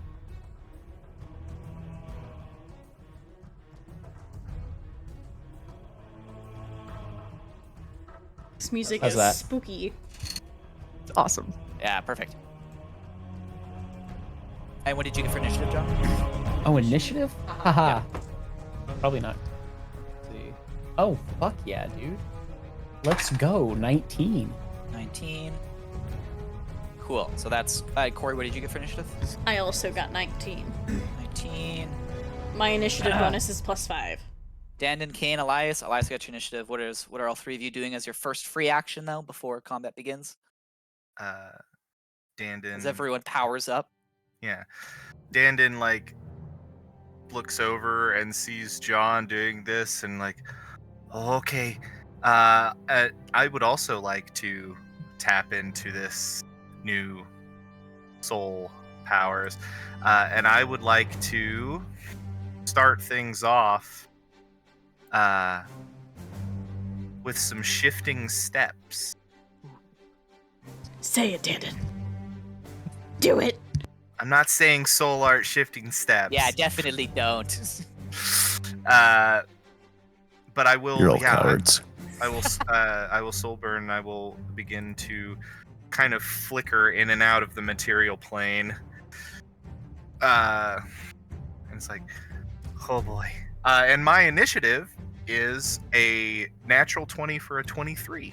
God damn. Who Load up on doesn't have inspiration. Actually- inspiration? I should say because I got hasted before my initiative roll, my initiative's actually a 21. So I get a +2 to dex saves. No, not ability checks, right? God damn it. Kane, have an inspiration. Yeah. What is it again? What is that just what is You that? get to An re-roll a inspiration die. is a reroll. I get to re-roll a die. Okay, cool. You can Whenever just you claim it on want. any d20 roll. There's that Great. little box on your character sheet you can click for inspiration. got it, You have it? Yeah. Advantage whenever you want. Once you use it, it's gone. You gain it when you roll a nat 20, or someone else rolls a nat 20 and you don't have it. Cool. Yeah. Cool. You start shifting your steps, Kane. I just had a question. So for bullet time, it says if I don't use my free grit point before the start of my next turn, I lose it. But Yeah. because this is like a free round, does that still count? So I can't like do that. Yeah, it's not gonna stack. It just refreshes every turn basically. You No, have I'm saying if I use the bullet time thing to like I get my grit point, but I don't use it right away, is it gone by the time my actual turn comes around because it's a bonus action? Yeah. Okay, so I can't do that. Oh, I can't really do anything though. You can still do it. You just, on when your next turn, you'll have one free grit point. Oh, okay, that will stay. Okay, yeah. It's multiple turns, so each turn you'll just get a new one at the beginning of the turn. Yes. Oh, yeah, exactly. I get it now. Temporary grit Okay, points. Yeah. and I have that Yeah. for 3 rounds. Okay. Cool. Yeah. Kane has something on his face that might almost be a smile. You're not sure. And he just kind of gets in position so he can, and he doesn't have his pistols. He puts this away and pulls out the rifle again. And, bullet time. Gotcha. Hell yeah. Oh no, everyone's doing it. You are not going to stop me from saying bullet time. I'm sorry, Chum. It's cool. You can accept it or you can cope. I never said it wasn't cool. This is all rad shit you're doing, bud. This is all rad shit you're doing, bud. And I got an 18 for my initiative. Thank It's you. so hard to not like him now. Yeah, Corey. Like, Kane does a is great still job so of that. confused about this voice in his head. All right. Sorry, you said an 18? Very high Jesus. initiative. Yeah. And then Elias, what's our prep step? Take out the rats. I mean, Take out the coke rat. bears. I mean, Release the bears. Coke Bears. Release the Coke Bear. You see a couple of them kind of like crawl out from under the bridge. Mhm. Well, Joffrey, this has certainly become more grand since the last time I've been here.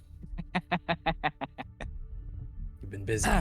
I finally figured out how to do the glass golem. Well, nothing like after breakfast workout. Exactly.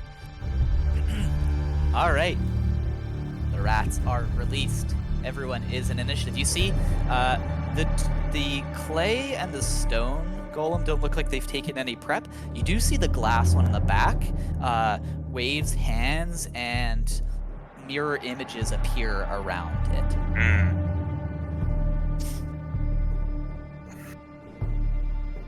I haven't seen that one before.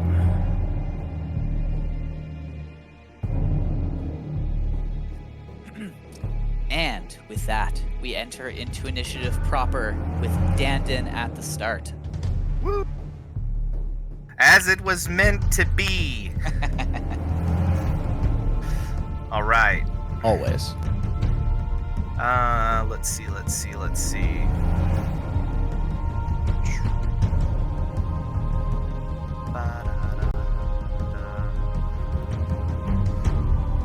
Hey, Blake. What's up?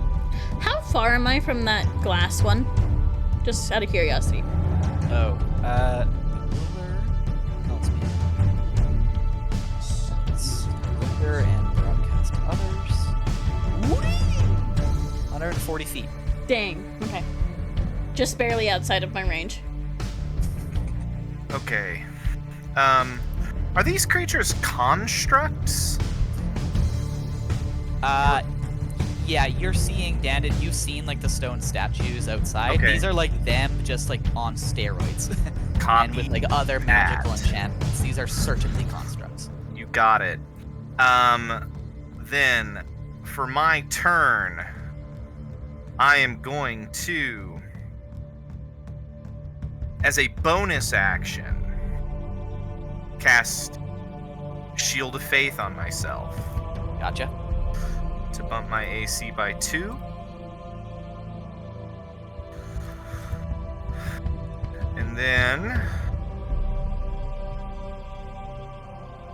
I am also going to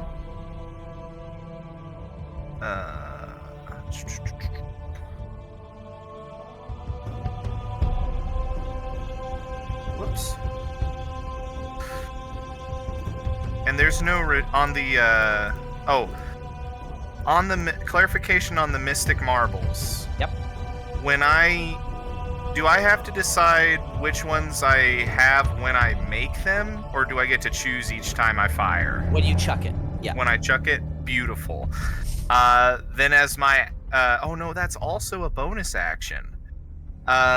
So in that case, for my action this turn, actually before my action, I will sprint 30 feet. 5. So, oh, I'm on the wrong tool. 1, 2, 3, 5, 10, 15, 20, 25, 30. So I'm gonna go to about right there. Gotcha. And then I will, as my action,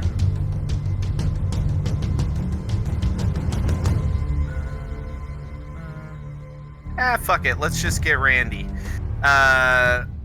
For my first turn, I will just launch a simple marble and see what that simple marble does.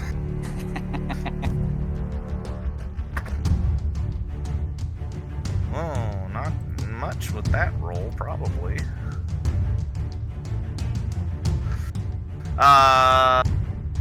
It's a 9 to hit. No. Yeah, gets swatted away out of the air by the clay golem. Whoops. Yeah, that's the end of my turn. Coralia or John, you guys are adjacent to initiative. You can take your turn in whatever order you want. Yeah. I'll let the mage go first. Yeah, Corey touches his shoulder and just, I can get you all the way up to the mage. Perfect. And she will go up on her toes and kiss his cheek and vortex warp him all the way up in front of the mage. Oh! the range on Vortex Warp? 120 feet. Sexy. And you can make it longer. Oh yeah, it's upcast. Oh yeah, it's range of 90 normally, and then you can. Yeah, I see. Oh, I see. Yeah. You yeet the man. Yeah, so what happens, Corey goes up and kisses his cheek, and from that he gets like sucked into a black hole, and then pops back out on the other side. Terrifying. Brilliant. And I will take a leisurely stroll up behind everybody else. You hear Chum. In different circumstances, we'd call that the kiss of death. Ah, come on, Coralia. You're not still mad at me, are you? Anything else, Corey?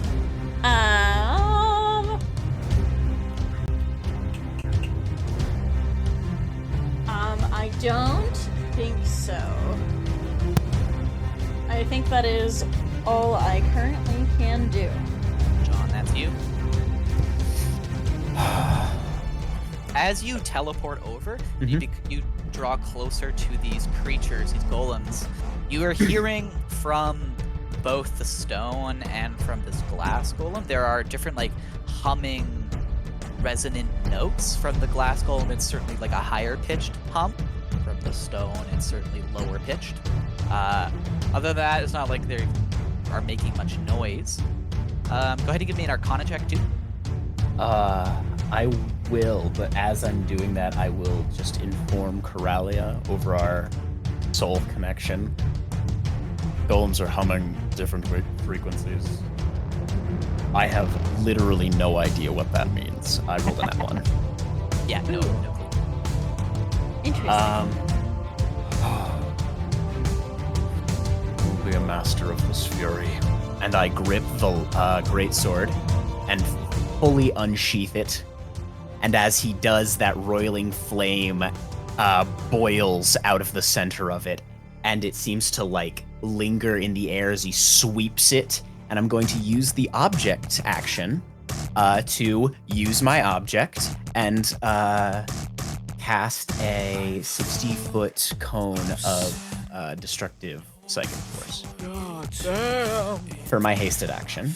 And I'm pointing. Let me soften these up for you. And I'll point it down at the two golems behind me. RC. Oh yeah, you're good. So they make dex saves. And I roll so many. I'm gonna say to the surprise of no one, these golems do not look that dexterous.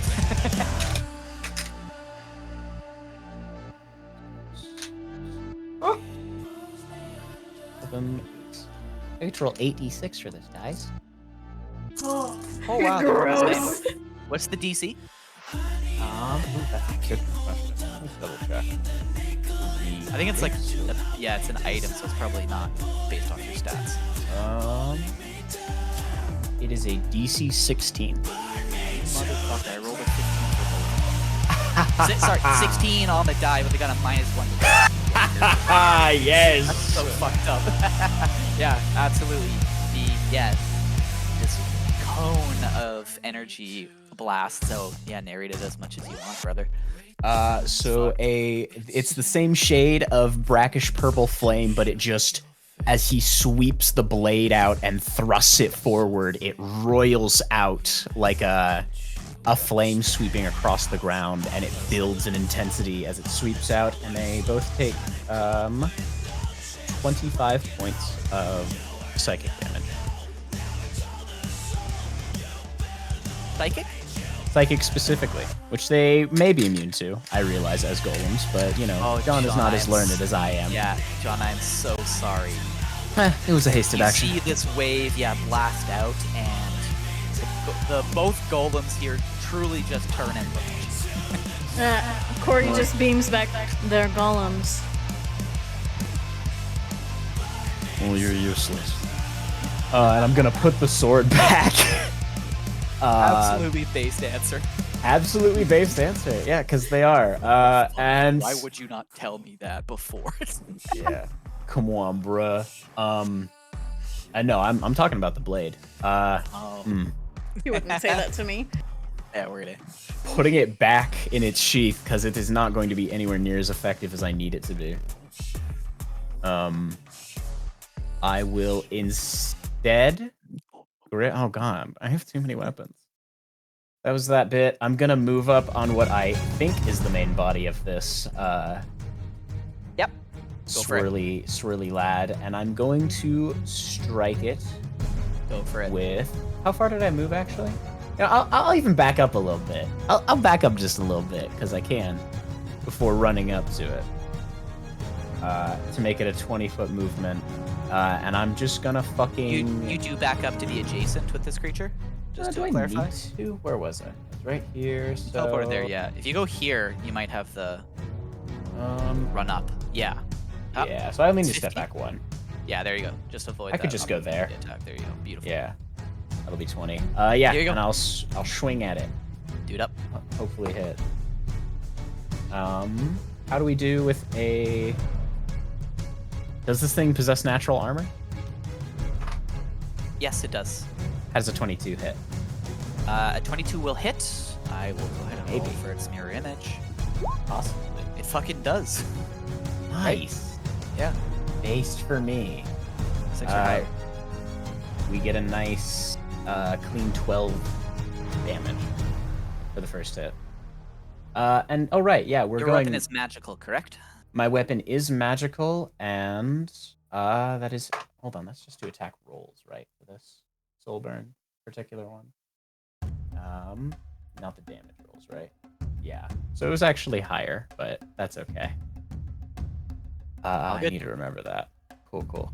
I'll smite the fuck out of it. It gets a 3rd level smite slot to its face as well. Absolutely. Pump that in. Pump it in. So that's 2. That's okay. 4.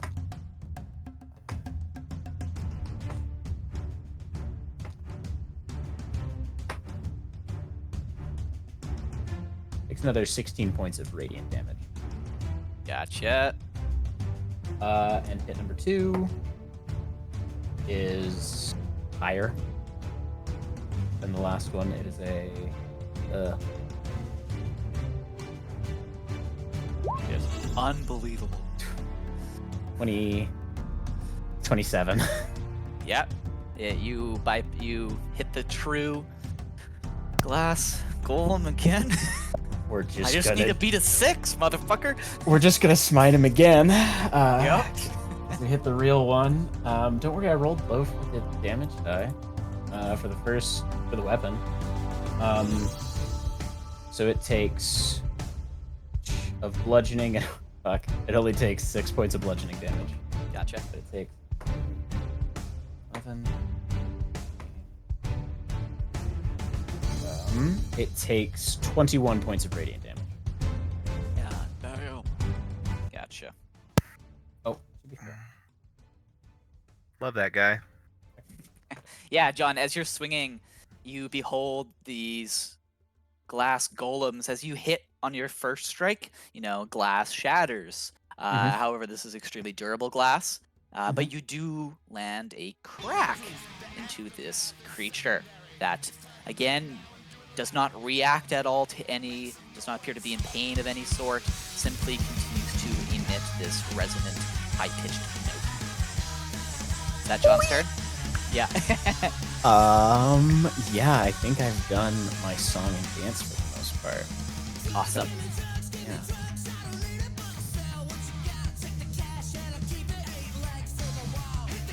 Cool. That will be Kane's turn.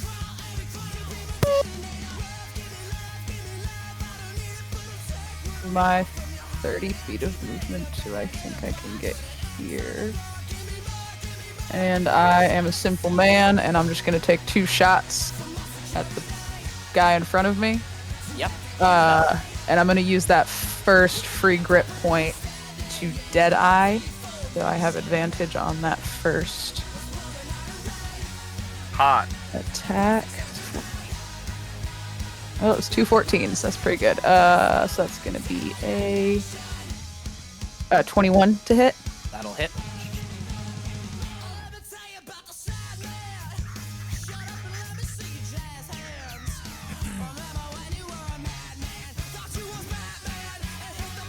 So that's going to do 10 points of damage. Is So your that- weapon a magical weapon? No. I don't think so. As you land your first shot, you see the bullet bounces harmlessly off of this clay golem. John, go ahead and give me a perception check. Silver weapons are just silver. They don't count as magical, right? I think that's correct. Silver Yeah. is specifically for creatures Like that are ghosts. silver. Well, yeah. it's And lycanthropes and stuff. John, give me a perception check, please. A perception check of 16. John, a few weeks Yeah. ago, back when you were in Charnot at Castle Beaumont, you remember you were shopping around for armor, and you were specifically in the market for adamantine. Specifically for armor, but clearly you are aware of adamantine and its various properties. The forge up here is made of adamantine, and you are seeing materials for the forging of adamantine items, and you see that smith's hammer glowing faintly with magic. Kane, that's you. First shot bounces off harmlessly. Doesn't do anything. Doesn't do anything. Kane is frustrated, but I am going to use my bonus action then to cast Spiritual Weapon. Yeah. And just hit him with that.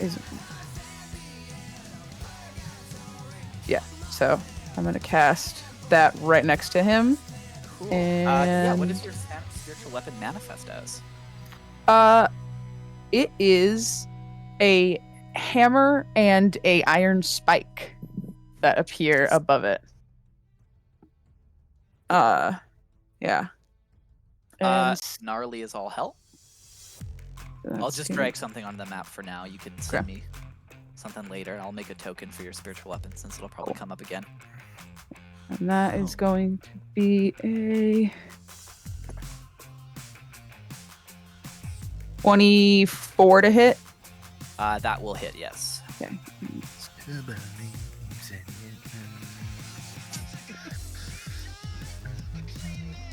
Where is my D8? Okay, whatever.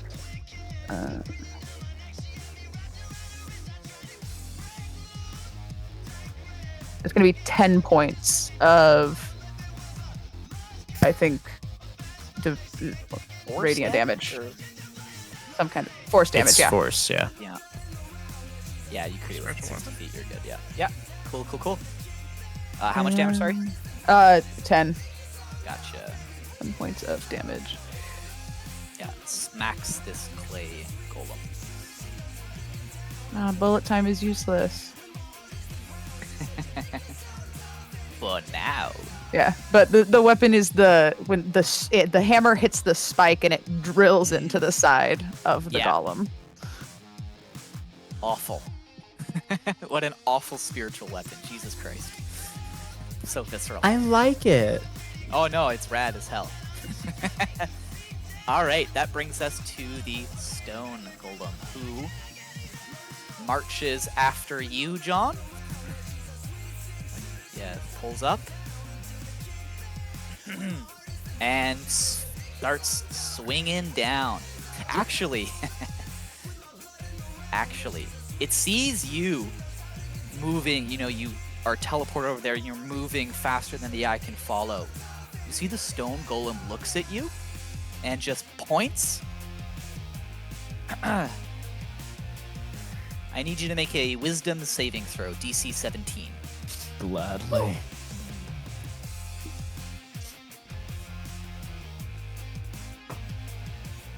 So this is with a plus 12. Yeah. 31. You feel momentarily that haste begin to degrade as you are hit with a slow spell, but you succeed. Who knew stone golems can cast slow? That's fucking hilarious. That's rad of them. Yeah. That's so cool of stone golems. Yeah, it whiffs that though. Attempted to slow you, Pockets. but unable to. And then just marches up, pounding its fists, getting ready to swing. Elias, that's you.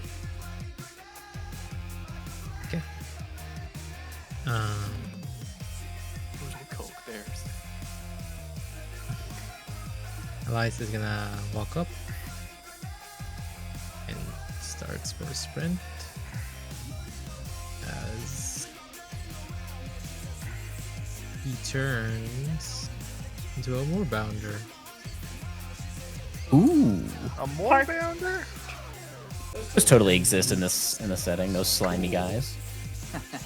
Oh, they're big cats. Yeah, they're like big Leaps slimy over cats though. past, They got big fish eyes. pouring that in. They are like I don't know how to change my token. amphibious, right? No, I don't know if they're amphibious. They just live in swampy areas. I It's might a need Mercer to give thing. you like a separate token to control for it. Look at that whole bear. Look at them all stanced up. Oh, they're so fucking funny. The poke bears and Golkaim are gonna crawl like under the bridge. Jesus now. Christ. They're getting ready to pounce. Little monsters. Just like hanging on. They got the grippers out. But those grippers away.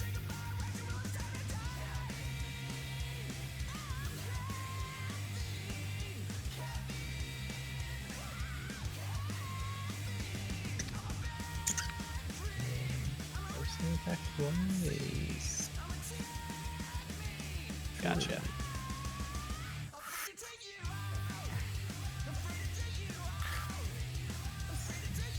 Yeah, dude up. I just give you a wild shape token too if you want to fuck around with that. Off your turn.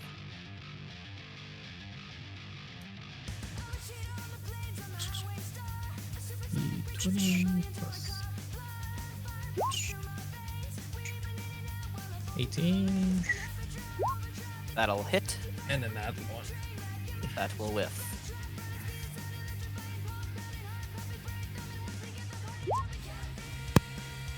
Twelve.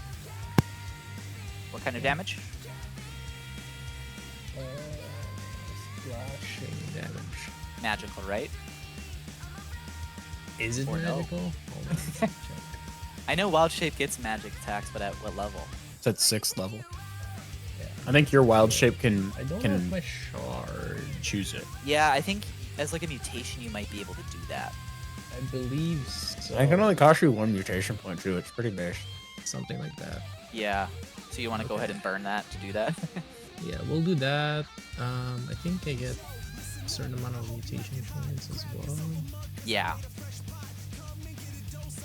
Depends on the Half level my of spell you use proficiency for it. bonus, Cool. I'll do the so damage. I get You 2. take care of the mutation points. Sure. Minus 12. Yeah, 1 mutation point, and I will also increase my armor by 1. Gotcha.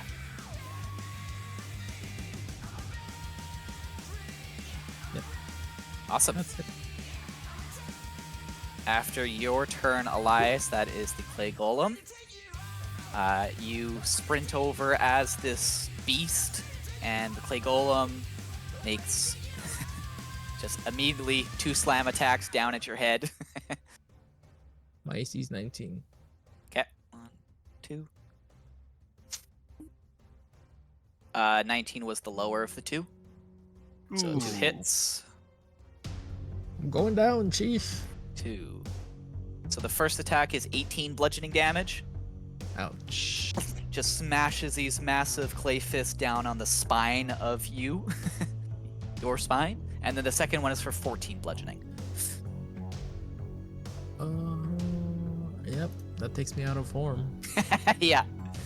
These things fucking hit hard.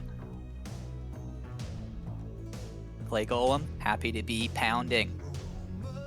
Alright. Brings wait, how far away are you?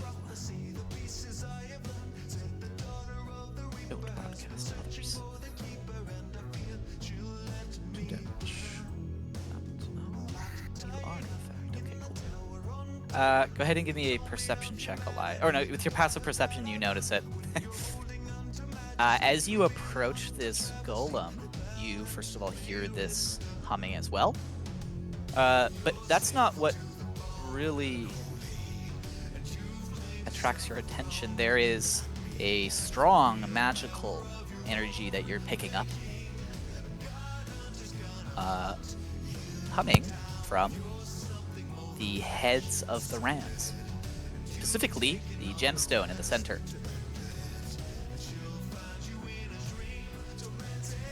But that is the glass golem's turn. Glass golem looks at you, John. Looks past the stone golem. You see all of the images begin to fractalize, and it teleports away from you. Over. As one does. Reposition. Boy. Then raises all of its hands, and you see that glass shards rise up from its palms and shoot off towards you.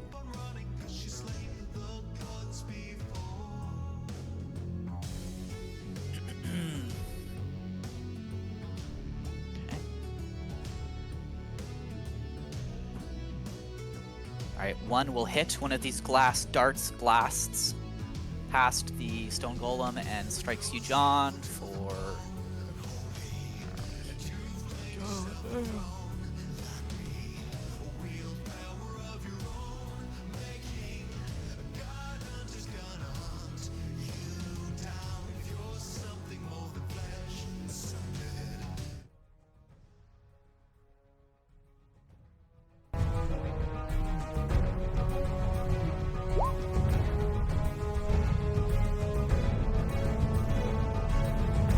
Uh, 17 force damage.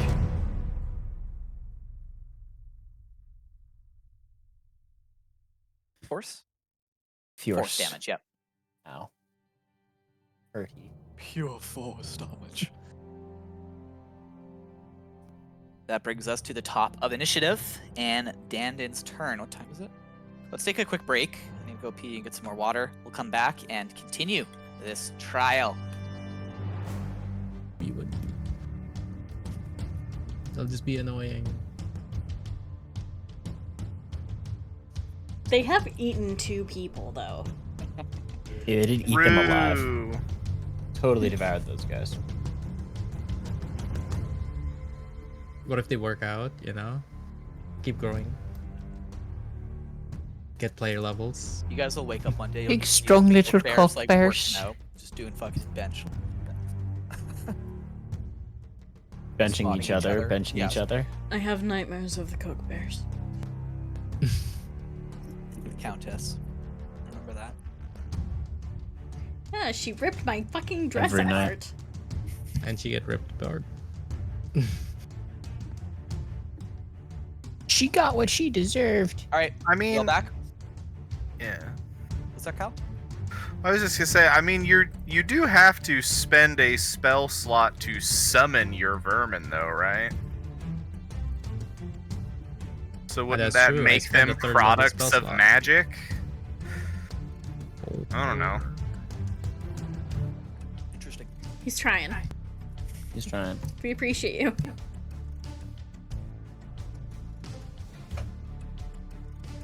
So grim. So punk. So punkly grim. I honestly agree with that, Cal. Like they are the product of magic. It seems a little dumb that they are not themselves doing magical damage then. Ow it! Oh, oh, All right. all right. Thank you. Yeah. Gotta Yeah, ask. you're- Gotta no, ask. You're burning spell slots to summon them, so yeah, I'll allow it.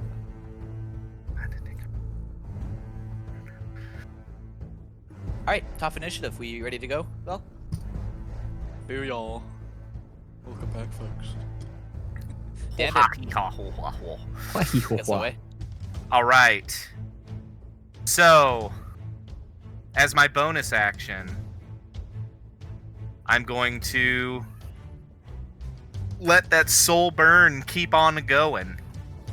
And we're going to do Mystic Marbles. As I pull 3 marbles out of my bag and get them ready in my hand. They start glowing with that wonderful golden light. And I am going to fire one of them immediately at the clay golem. Do it up. Okay, so it'll be exactly the same as what my magic stone is. Okay. Oh, hell yeah. That's another natural 20. Ooh. The Dandon dice. So that's going to be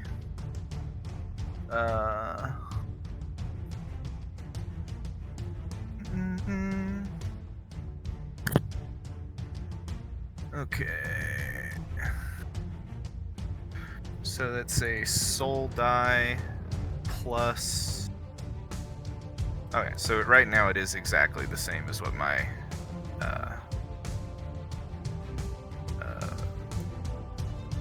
magic stone is, which is totally fine. So 2d6. 7, 9, 10, 11. So that's going to be 11 points. Oh no. Do I get my sneak attack at all with the magic marbles? Mhm. Groovy. Because dear old Elias is right there. So that's going to be True. an additional. What am I at right now? Additional 2d6. So.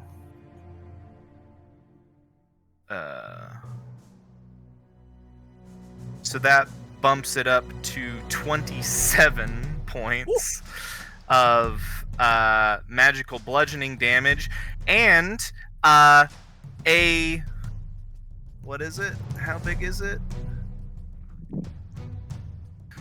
A 30-foot radius sphere of mist apparates around the golem, which Elias can already see through, and the other 3, because I say so, can also see through it.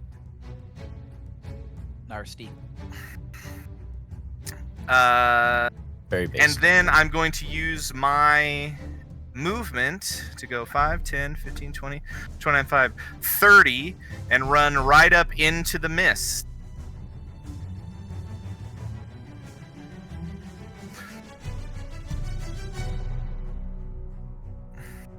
You sprint up into the mist, having deployed the first mystic marble.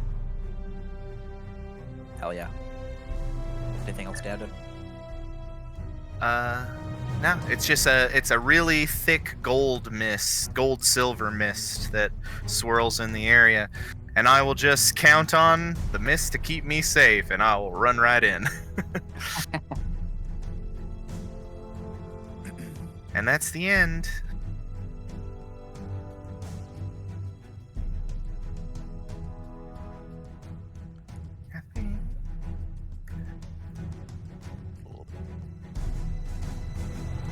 There. Cool stuff. Awesome. Coralia, you are up. Cool. It's John told me that they were humming. What can I try and listen in for the humming and where it might be originating from? Absolutely. Go ahead and give me a perception check. As you reach out and listen through John. A natural 20. The humming is coming from the golems. Yeah, no, I know. But I mean, can I? Is it their magic that's causing it to hum? Yes, Okay. that is a byproduct of their magical sentience, but actions, movements. Okay. You notice something else though on that, which is much like Elias, more intriguing. On a nat 20 perception, the intense arcane energy from both the crystals at the center of these rams that on that nat 20 you recognize is connected to the crystals in their eyes. You believe that, here goes Corey again, accessing magic. You believe you could probably tap into that and try and do something with it, making an Arcana check. Depending on how well you do, something good or bad would happen. And then again, you were using John's senses. That adamantine forge over there, again, extremely magical. You believe that, just by hitting, just using that hammer basically could infuse something with the adamantine property. Ooh, How long it lasts, who knows, but that's a real good property to put on your paladin. Also to put on the guy's gun that doesn't do anything. Oh yeah, also the gun. Oh, the gun. That gnawing piece of Corey definitely bites into her as she senses this intense amount of magic and just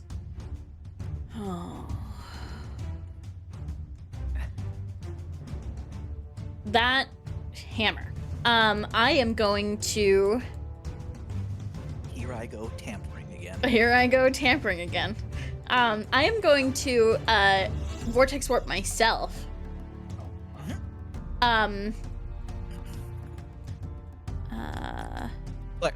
Clarify. The hammer and the forge, they need to go Yeah, together. yeah. I will actually first. I will go walk over to Kane and I will offer a hand, and I was just like, gun, please. And then I will in Abyssal trust your goddess that she gave you the right answer. Am I hearing anything from Tanya? You are not her. You don't touch my weapons. You don't hear shit from Danya, no.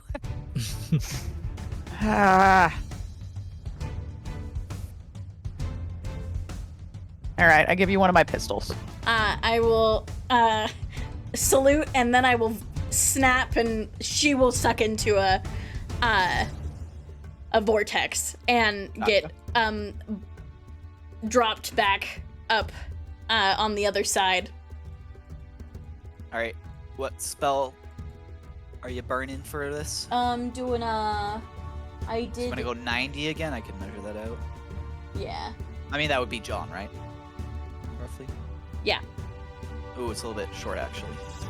This is 90. Is that? Sorry, that's not broadcasting to anyone. That's 90. Yeah, I can, I'll get up to the edge of, or I'll get up just behind, Elias, and then I'll ping it again. Yeah, go ahead and move your token then, and then. Nope, I need to turn measure it. anew. Listen. Sorry. Thank you. No worries. It's this damn cold air. Give me that measure there, boss man. Sure. 90 is now halfway up the stairs to the forge. Sweet! Corey will just do this and then walk backwards into the mist. Yeah. And then as she's Don't break walking, my gun. goes into the void, and then John just watches her walk backwards up the stairwell. I'm going to put my hands on things. Cool. I think that's most of your movement. Yeah, I think I've got like 5 feet left. Yeah, not much left. So if you want to stay in the aura or not, that's up to you. Yeah. I would. I mean, I will stay in That's the in the aura. aura, so, yeah. I will stay in the aura of the big boy. Cool. And I'm just like, now I am very naked up here. John, you're up.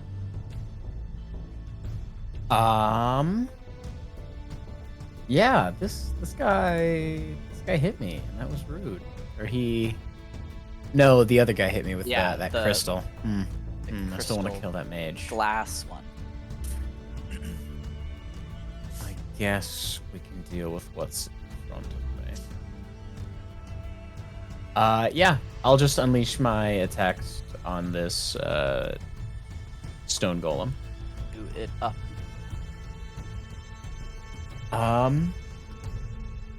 21. That all hit. Kick its ass. 27. And a 20. All will hit. I'd like to hear that. First bonk is a clean. Jeez. Oh, my brain needs to wake up more to do this math. I'm sorry, guys. So it's 7 points of bludgeoning damage, and we, of course, are going to hit him with. I only have second levels left for my higher slots, so that's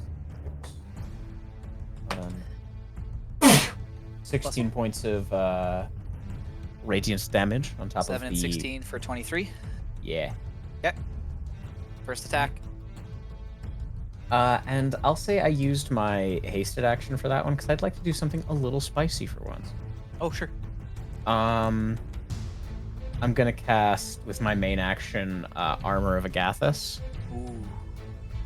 So the heat around John begins to drop dramatically, and he just sucks in a sharp breath and steals his body, and ice creeps its way onto his form. And I'm gonna cast it at second level. Yeah. Do it up. Anything after that, John? No. That will be Kane's turn. Kane, you have handed off a gun. Mad Hey, about it, but we're fine. Real quick before Kane's turn, I realize I didn't specify that ring of mist that currently exists is the healing one. Gotcha. It's the invigorating inhalation. And when does that trigger? That'll trigger whenever a creature that I like starts its turn there. Gotcha. Or enters the area. Or enters the area for the first time. So, Elias, at the top of your turn, you can heal 3d6 if you need to. Sweet. I'm only missing 2, but maybe next time. Yeah, but it'll help in your forms too. Nice.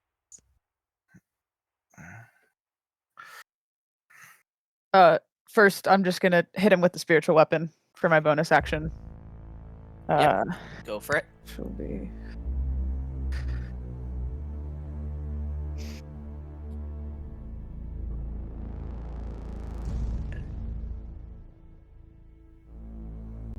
$24 to hit. That'll hit, certainly. I'm hoping that hits. Yeah.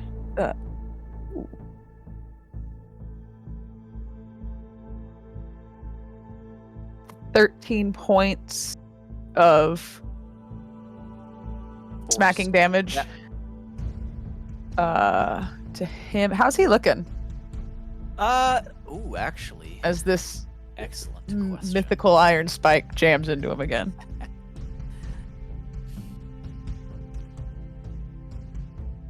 That triggers on turn start. It is looking not like there's no blood, but you are seeing like some like wet clay dripping out of it from where the spike has repeatedly stabbed into it, from where Elias slashed and Dandin shot with a marble. It's looking fucked up. Wet clay. Okay, so I'm gonna move. It's looking muddy. Here is It's also looking mad. good. Here, and I'm gonna do. There is no way I would know which of the glass golems is the real one, right? No. Okay, cool. I rolled for it, yeah. In that case,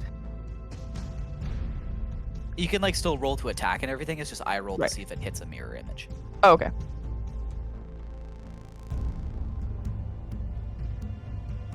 And surely I'll fucking roll better than a 6. Okay, No, you I'm won't. gonna try and hit 5, 10, 15, 20. How come it won't let me click on things? I want to hit one of them with Sacred Flame, but I can't click on which one I want to hit it. They just hold left click. Make sure you're selected on the. Oh, okay, got it. So many circles. This one over here, I want to try and hit with Sacred Flame. And it has to make a dexterity saving throw. If it's a real one. Fascinating.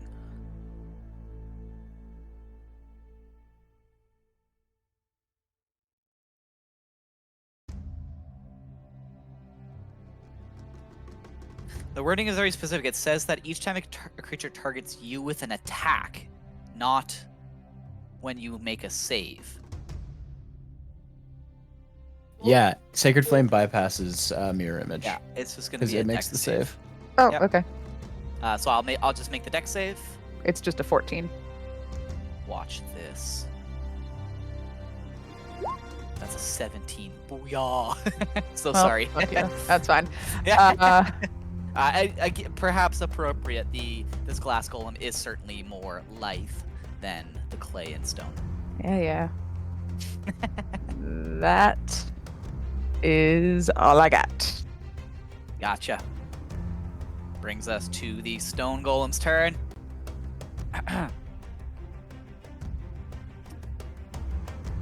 All right. Stone golem attempted to slow you, John. That did not work. It's lost interest in tactics and wants to beat your ass. Beat his ass. All right. First is a 14 to hit. No. Second is a 24 to hit. 24 does hit. For 24 bludgeoning damage.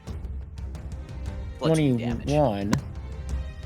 Yeah. And you're- it takes 10 points of cold damage. Oh, huge! Minus 10. Yeah, that's sick. As it rains down, you're able to get to block one of the attacks, and then the second smashes into you. You see frost coalescing on its fist. Does not appear to care that much. And steps up onto the stairs, actually, in fact, here.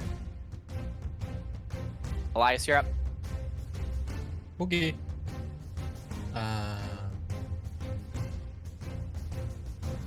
So you, Dandon, and Kane are all in this mist, so you will heal for that amount. What's the amount again, Kyle? You're muted. It's 3d6. Do you want me to roll that, or do you want Yeah, the you can person roll it. to roll it? Okay. Or a marble. I mean, if all you needed was 2, you got it. So you got 10 HP. Cool. Cool.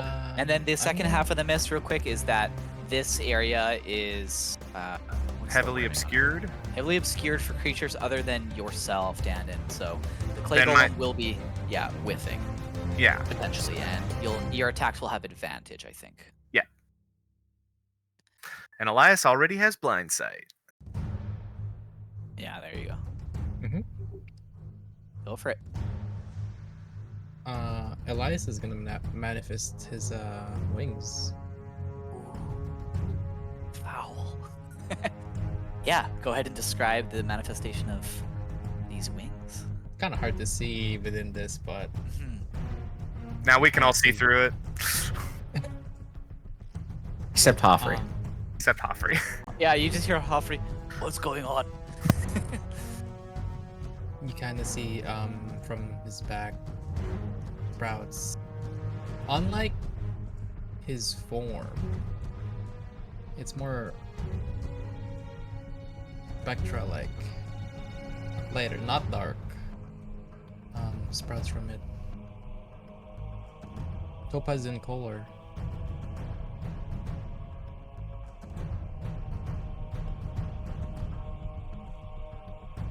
And I'm gonna fly.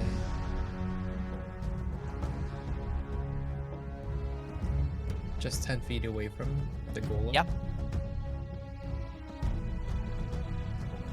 And I cast Thornwood. Oh. Sick. That's a I'll do save the for me, same. right? It's an attack for me, so it's with Okay, go for it. advantage. With advantage, correct? Oof. It's a 14. Mm-hmm. Meets it, beats it, buddy. 14 hits. Let's go. Takes 2d6, but more importantly, is he large or smaller, or is he huge? Clay Golem is large. I get to drag him 10 feet towards me. Based. Five. Put him in the brink. 10. 10 is half on, half off. There's going to be a save at the start of its turn to see if it falls. Alright. Yeah, and as for my bears, can they just like jump on top of him? Like hold Yeah. on, just Yeah, I'll roll the save with disadvantage then because of that. yeah. Sacrifice. 2 of them are just gonna jump on top. A couple of them are gonna be like just behind him, pushing him. Yeah, awesome. And like I guess 4 of them will make attacks. Yeah, go for it. These buff little bears rolling up. They're so yoked. Whoa. Aggressively yoked. Yeah, they're giga yoked. 27, 24, 18, and 17. You've All never hit. seen bears this yoked. 8, 16. Go off, little crazy bears. They've been injecting the honey 36. instead of drinking or eating it. 36. God damn. 36. All 4 hit, yeah. Jesus. And the 2 on top are just like trying to push him down.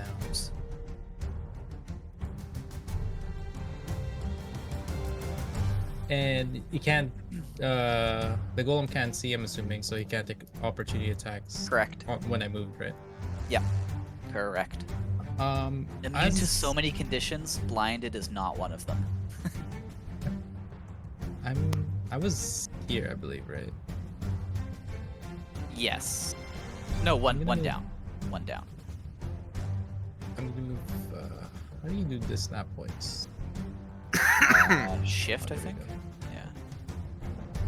I'm gonna fly here.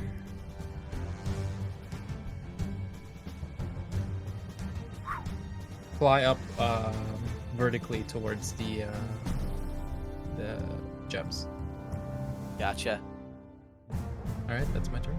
Oh man, this is so bad. All right, this clay golem is teetering on the edge. It's a true travesty that I've already declared they have horrible decks. This has to be an acrobatics check. All right, that's with disadvantage. Straight 50-50, 1 through a 10, it falls.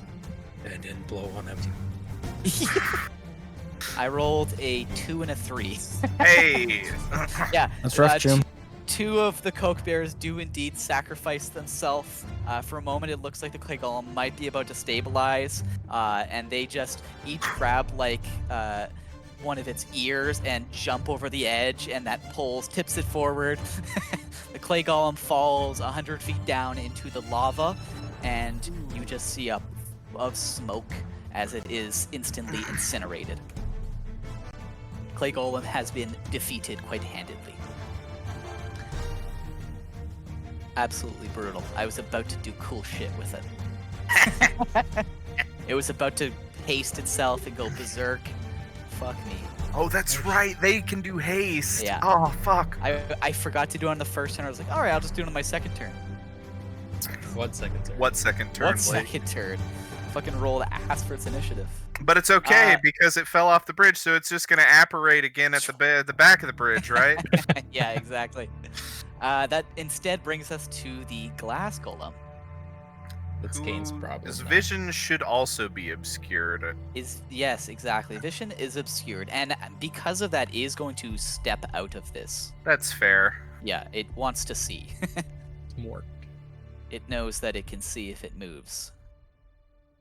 It's gonna step up here, and it's gonna shoot off more of those glass darts. I think Sees it's that magic this- missile. It sees the stone golem dealing with John. It's gonna shoot at you, Corey. Rude. Yeah, fucked up, I know.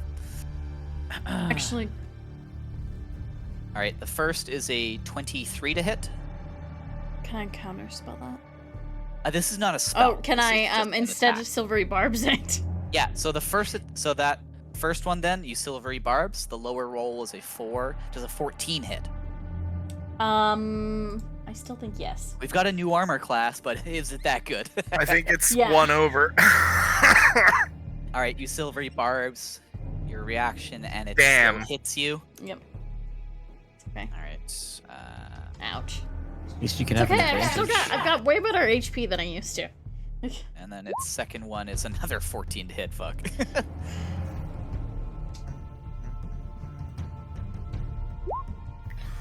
Oh, actually, Wait, you for the second attack, Yep. I would like to use my reaction and the shield. What is the shield called? Oh, did I forget to actually grab a version of the shield? I might have. Oh no, there it is. I'm gonna use one of my 3 charges, and I will, because she's within 15 feet of me, I'm going to teleport to her and push her 5 feet away behind me, so she's yeah. at a range of the golem. I'll be right there. And I instead take that second attack. All right, so the first one then is 16 force damage to Coralia. Need a con save for the haste. And the second one was pretty poor damage rolls, only 8 force damage. Do the damage and then the con save, just a DC 10. 19 for the con. You succeed. Thank Maintain you, concentration on Warcaster. haste. Yeah. Would pretty you like much it. Warcaster? It's good feat. At the end son of of a bitch. Crystal Golem's turn, we reach the top of initiative. Hoffrey has flown up to truly get like an eagle's eye vantage point, and then settles down on the top of this ram statue. Calls out to all of you, "How are you all feeling?"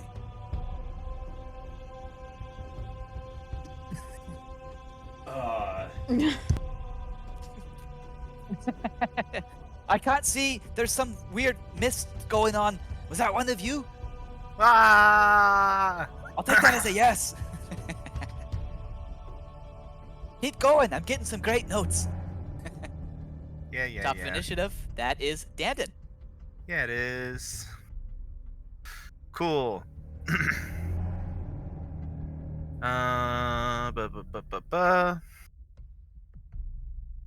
Dandon is going to run. Oops, that's not the correct thing. 10, 15, 20. Run another 30 feet. And I'm going to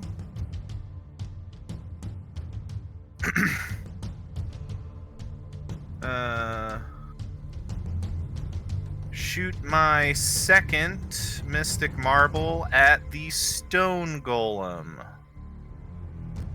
10, 40. Okay.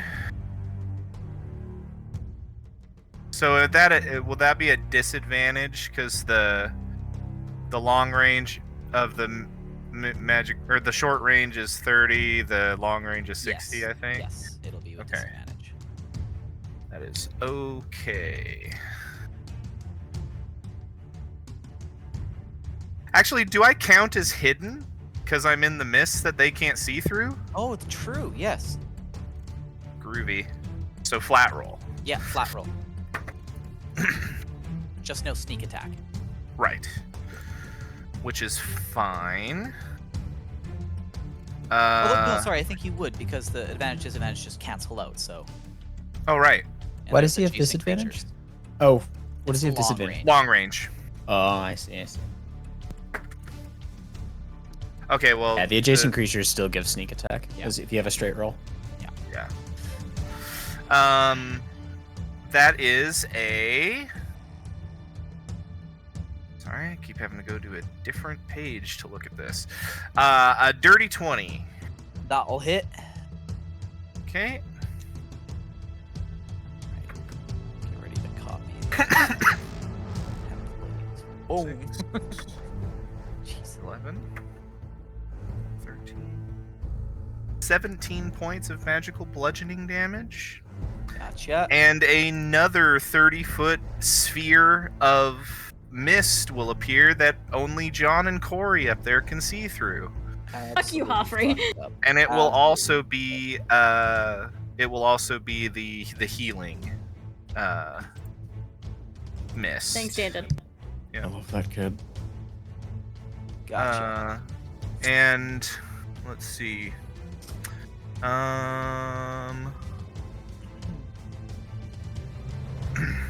So yeah, it'll just at the start for John and Corey at the start of your turns, just tell me and I'll roll 3d6 and I can heal you. Yeah, and Dandon, perhaps you'd like to describe the healing mist itself that manifests. Truly the like I said, the spheres of mist are this kind of gold and silver swirling almost like sand type mist around in the area, and the healing one is just a bunch of the gold mist conglomerates into a little spectral Dandon who just touches you and heals you and then evaporates back into the mist. Yeah. That's so cute. I love this child. When does that trigger again? At the top of your turn. Hot. And then as my bonus action on my turn, because I haven't done that yet, I'm going to use my cunning action to dash, and I will go 5, 10, 15, 20, 25, 30. And that thing is right at the edge of two of those, so I wouldn't be surprised if it could see out of it at that point to see me run by. But I'm not gonna dodge or anything. It can swing at me. It does not. It does not. No, that one does not. Cool.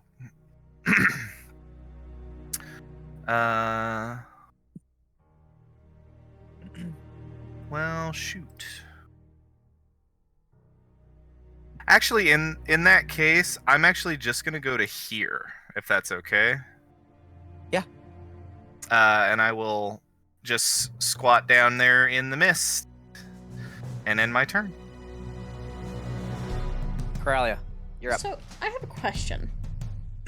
I have this really cool new ability now that my soul is on fire.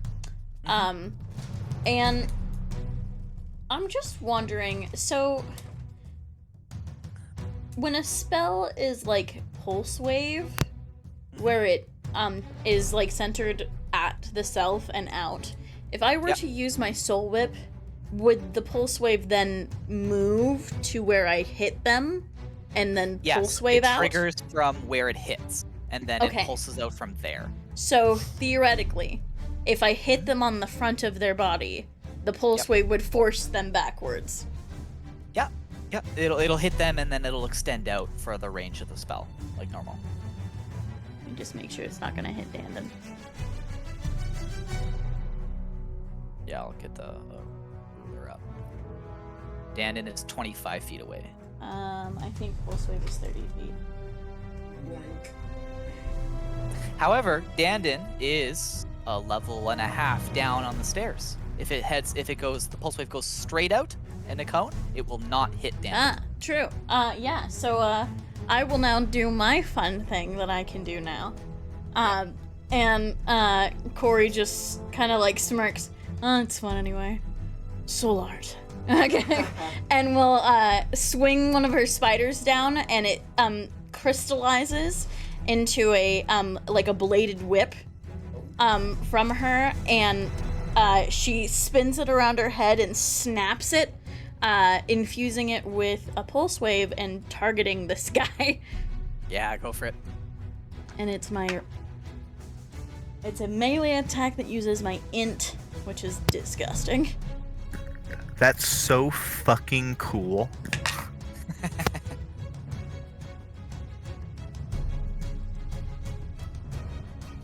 23 to hit. 23 and me will hit. And I will infuse it with a 4th level pulse wave. Yeah.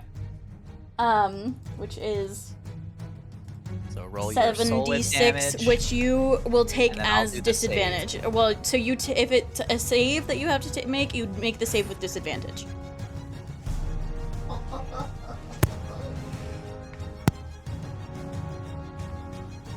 That's hot.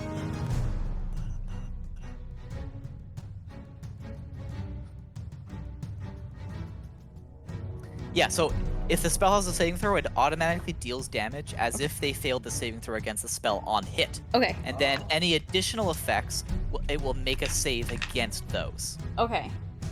So you roll your damage, it's taking all that damage. Okay. Now I'm going to roll the save for the effect. Okay. That's so cool. That's so hot. We love that soul save. And it's, what, a con save? It's a con save. I like to hear this.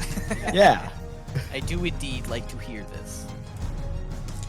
But my golden could make a con save too, maybe.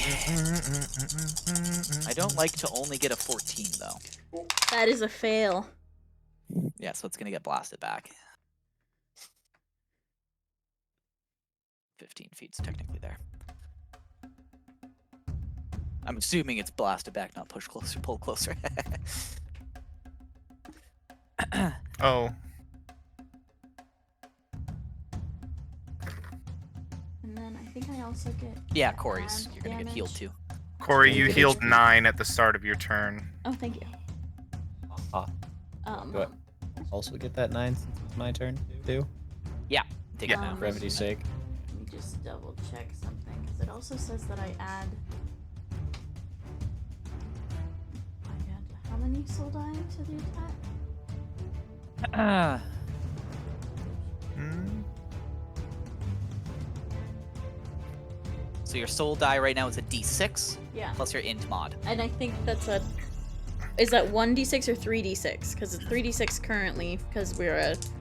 3d6 is your max. pool. Okay. Yeah, it's just 1d6 for Okay. the weapon. Yeah. Okay.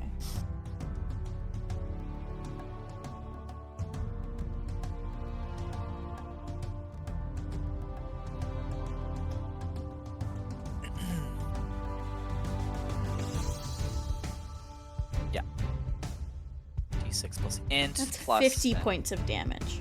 Oh, no! minus 50. Yeah, you. How does this whip crack out? and Yeah, produce the pulse wave? Corey, John hears the small witch behind him make this chuckle, and then the snap of the whip is silent as it pings right into the center of this golem's chest, and then like a clap of thunder just shoots him backwards. Yeah. The same rune that has appeared every time she's casted this spell appears. And I feel like the golem looks down and then looks at John and goes, "Oh." Yeah. Has been blasted down. In fact, the stairs below, closer to Dandon now, but again, still in this mist. Yeah, and I will turn around and head to the forge. Yeah. As you walk up to the forge, I'll allow you to use your object interaction to attempt a smithing check. Yeah. So this is smithing, not tinkering. Yeah. So I don't think you'll have proficiency in the check, but you will still get to make the check. Yeah. much like Dandin's earlier check, 2 components to it, the strength check and then the int check, Okay. as you are attempting to use the hammer itself to Oh, this thing's fucking infuse heavy. this weapon with adamantine properties. Don't Go ahead and break give me my that gun. strength check. I'll say right now, DC is 15 for both. That is a 15 on the die for the strength check. All right, so you've successfully pulled off the strength component. Now hit that int check as well. Come on, Corey. She's smart. Mr. Murchie. Oh wait, it's a 19 on the die, so it's a 15. You're good to go. You're good. You Just infuse it with the adamantine property. cool, neato. All right. Anything else, Corey? I will hold the hammer and I'll just be like, and I'll look up at the the goats up above and I'm like, oh wait a minute. All right, John, you're up. I think the best thing I should do in this instance, let me double check the range on one cute little action that I have. 30 feet? Okay. How far am I now?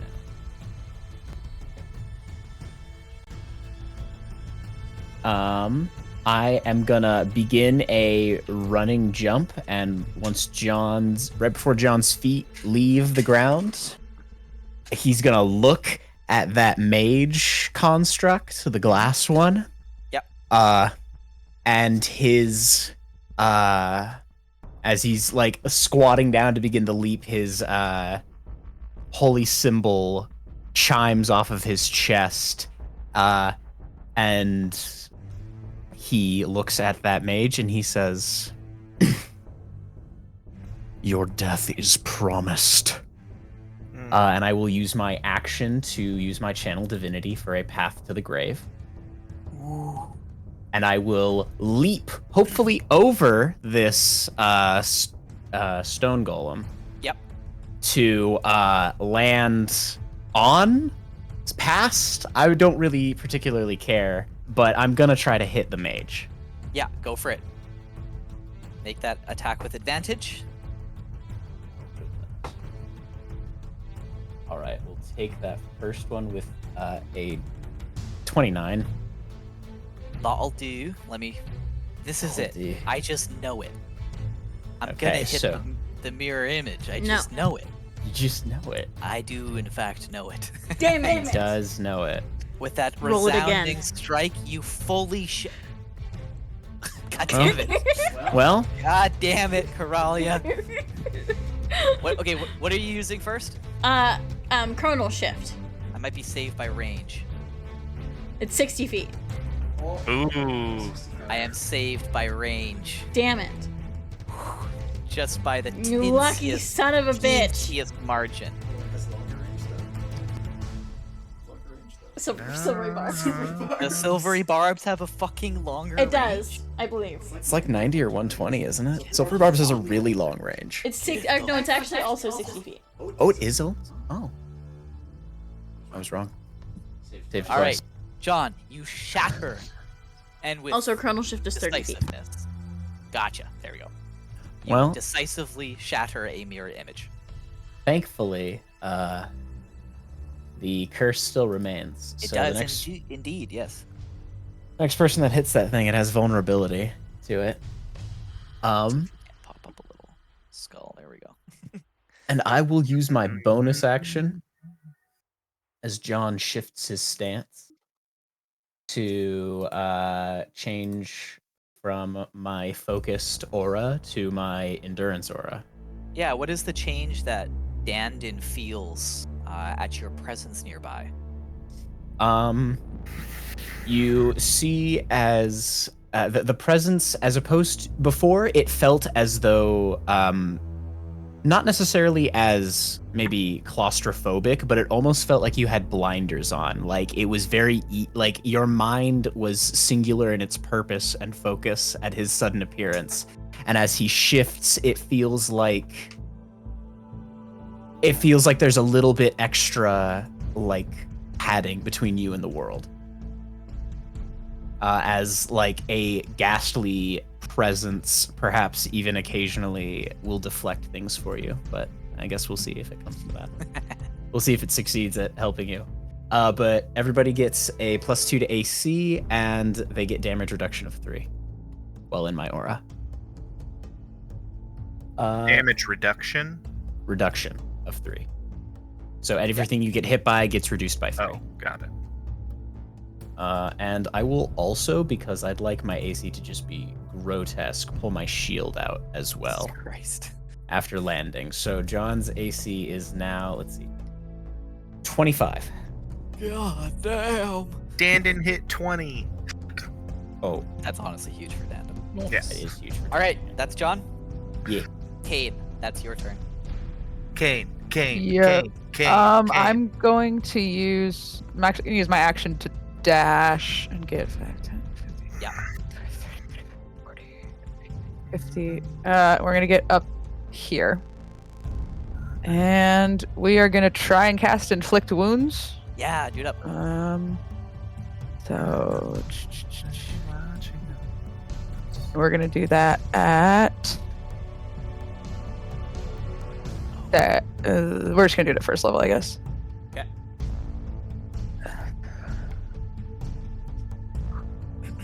Natural 20. Hopefully I don't hit a mirror image. Oh yeah, actually I need to check the order in which this happens. Yeah. But if you crit, this will be ludicrous, though. Like, if you hit it. All right, so So one much is gone. damage. Second one. Now it's on an 8 or higher. Just roll a 7 for us real quick. Roll a 2. Oh. I'm so sorry, December. We are not out of the woods yet. This is the first time a spell has been cast against this golem. Oh, no. Oh, no, bud. This golem, you charge up your inflict wounds, lay out your hand.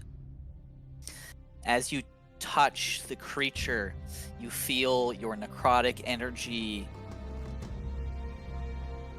reflect, essentially. It finds no purchase, and it in fact fully deflects back. It can another creature within 20 feet that I can see. Oh, and this is That it can see. this is my action surge, obviously, because Yeah. I had to dash. Yeah. And it can't see because of the bubble. It cannot see, so you are saved from the deflection. However, the spell fails. So my bullets don't work, and neither do my spells. So sorry, December. Your spells will work against the other ones. Yes. I'm truly so sorry. All right. Well, that's all I got. Brutal. Yeah, absolutely brutal. I feel like such a dick. You are a dick. Oh, yeah, Kane, that's rough, buddy. That is the stone golem's turn. Stone golem is going to swing with disadvantage because it is blinded. 3, 4. Oh wow. What's your AC, John? 25. 25 was the lower of the first 2 rolls. Exactly. It was a 25 and a 27. Exactly. And then the second batch was a nat 1. So, Well, all right. So you will get hit with a blind haymaker that's fair. Good thing I have for 17 grotesque- bludgeoning damage. actually 11. I have Yes, damage reduction yep. of 6 right now. Yes. Because I have to Do that. Exactly. Yeah. It hurts. I'm bloodied, but I'm standing still. All right. Gotcha. That is Elias's turn. Okay. Yeah, I'm flying over to this thing. I believe I can make it. Proceed. Hey Blake, did that golem end its turn within 5 feet of me? This one? The stone golem. Yes. Yeah, it's right adjacent to you. Can I use my reaction to move 15 feet without getting an opportunity attack? Yep. Whirly little feller. Look at him move. Cool. Thank you, Dan. And I'll say you move there. You were out of John's aura. That's so okay. You'll lose that AC and damage reduction and everything. Yep, So, nope. cool. Elias. Perceive.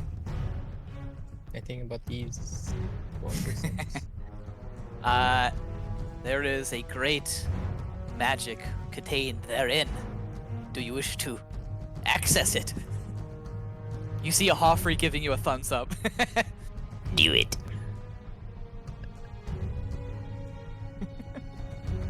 Alright. Oh wait, no, that's the wrong accent. Oops. We're not that man today. Jihad. That's next week. It was my fault. I threw us off. In fact, not next week. That is the week after next. The week of the next week. Actually, that's not the week of after No, next it's not week, 'cause even. we're playing a different character.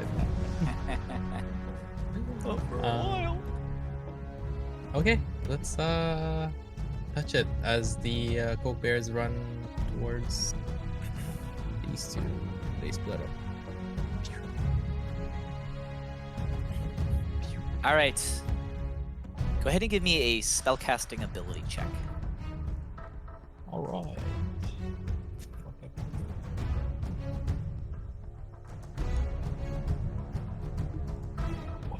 Only that was an advantage.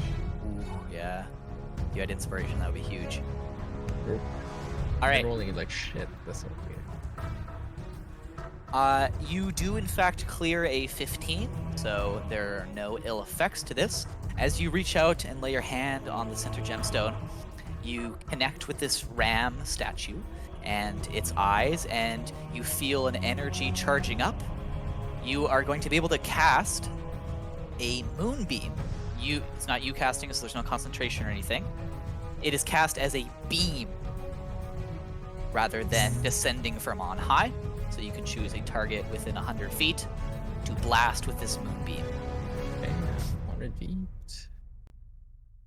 Well, blast this golem. Do it up. All right, I will make the saving throw.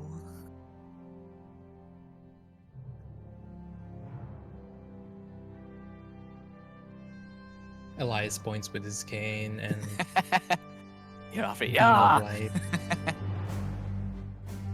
All right, it makes. Oh, nice! I make another con save. Surely, Stone Golem, you're not going to beef it again. Beef it. That's a 21. Damn it. I'll take half damage from this. A 5th level moonbeam eye blast shoots out. You want to go ahead and roll 5d10 for me, Gio? Jesus. Does the giant ram buff for us when this happens? Bah. 5d10.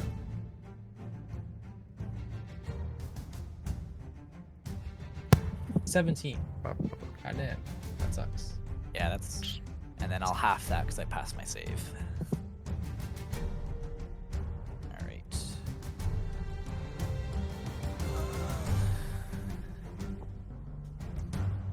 Gotcha. All right. Anything else, Elias? So that's my action, I guess. Mhm. And the gold bears attack. Attack with the gold bears.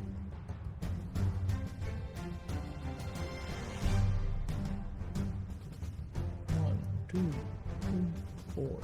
The first 2 is on the left. The second 2 is, or sorry, Oh, this mirror image. Yeah. image, right? And they all with advantage, right? Oh, Dandon, did you specify the Coke Bears as well?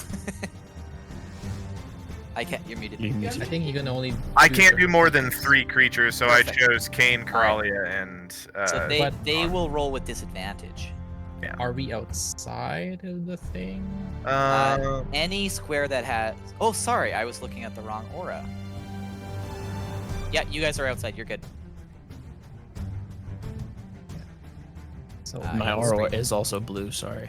Yeah, no, it's all good. 14. That's or not. 14 will whiff. 22 will hit. 22 is the only one that does hit. Okay. That's So- 8 damage, and then roll for bitch. Oh yeah. Breaks another mirror image. Does not in fact take damage.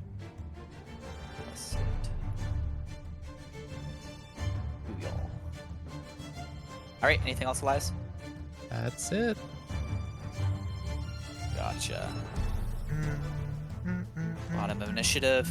Glass golem. It's getting really fucking tired of this shit.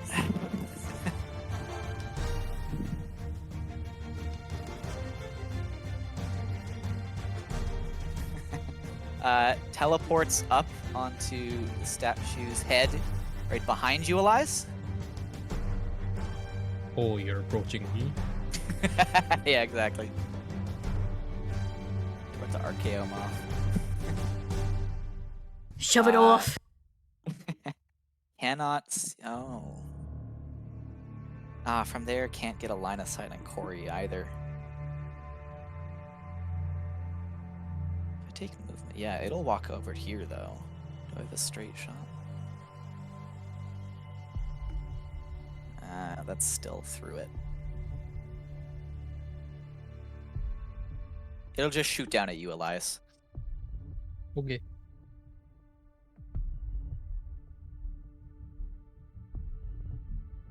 Uh, 12 will whiff, 29 will hit. Definitely. Okay. That's 2d8. 11 force damage. You are blasted by another crystal glass dart. I can't even absorb elements. You hear from Hoffrey, interesting developments! And Dandid, you are up once more. Hey. Of the two golems standing, who looks the more damaged at the moment? The stone golem, The certainly. stone golem? Yeah, the stone golem's cracked in a few places, Okay. trailing some gravel. I am going to. Do I have. From here, do I have sight on the glass golem? Yep. Yeah, you see it up on top. Okay. From the horns. Then I will.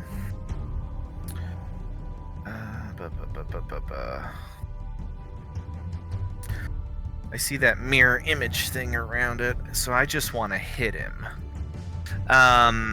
So I'm going to use my action to reach in, grab a marble, put it in the slingshot, and aim, and I'll just say, bullseye, boom, and I let it loose, and it splits into 3, and I cast magic missile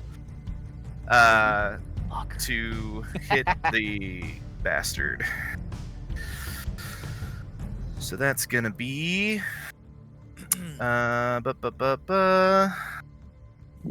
What's the wording on magic missile? the wording on magic missile. I know there's no attack roll. There is no attack roll. Each dart hits a creature of your choice that you can see within range. It deals force damage. The darts strike simultaneously. And the only thing other erratus that I know is the shield spell specifically says it immediately blocks all of them. Yeah. Yeah. Yeah. And then the wording on mirror image is that each time a creature targets you with an attack. Right. It doesn't Yeah, say it if makes there's an no attack attack roll. roll. It just says targets with an attack. So Mm, like a spell attack is also an attack. sure. That's true. Because it's going to hit regardless. The only thing is, are you attacking the right mirror image? Sure. So I think I still roll for mirror image. And That's my reading of it. sure. That sounds right. So if you want to change what you want to do because of that, Kyle, that's fine. But Hmm. yeah, because I'm not making a save. You're making an attack. You just don't roll. Sure. Um. Hmm.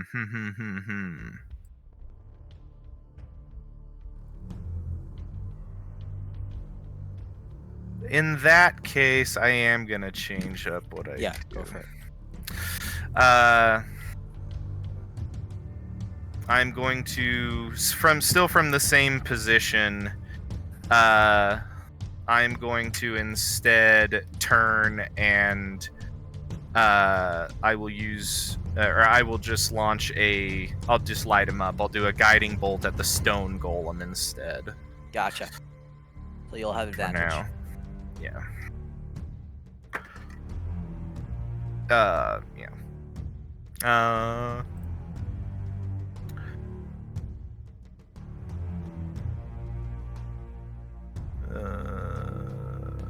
22. That'll hit.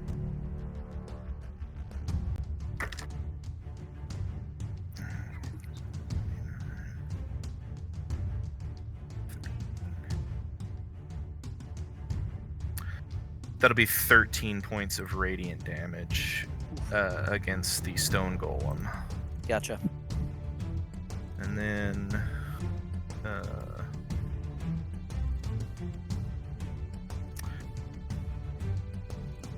And then as a bonus action on my turn, I will spend 2 sorcery points to get a first level spell slot back. Gotcha. And I will end my go. Corey, you're up. I will look at Hoffrey and just, hey, if I blow up one of your goats, is it gonna destroy this room? No, we're good. Okay. I'm gonna take the head of the hammer. I'm gonna slot it in between my fingers, and I'm gonna stretch it back, and this like ethereal cord pulls backwards from her hand, very akin to Dandon's spider shot. And I'm going to cast catapult on the hammer.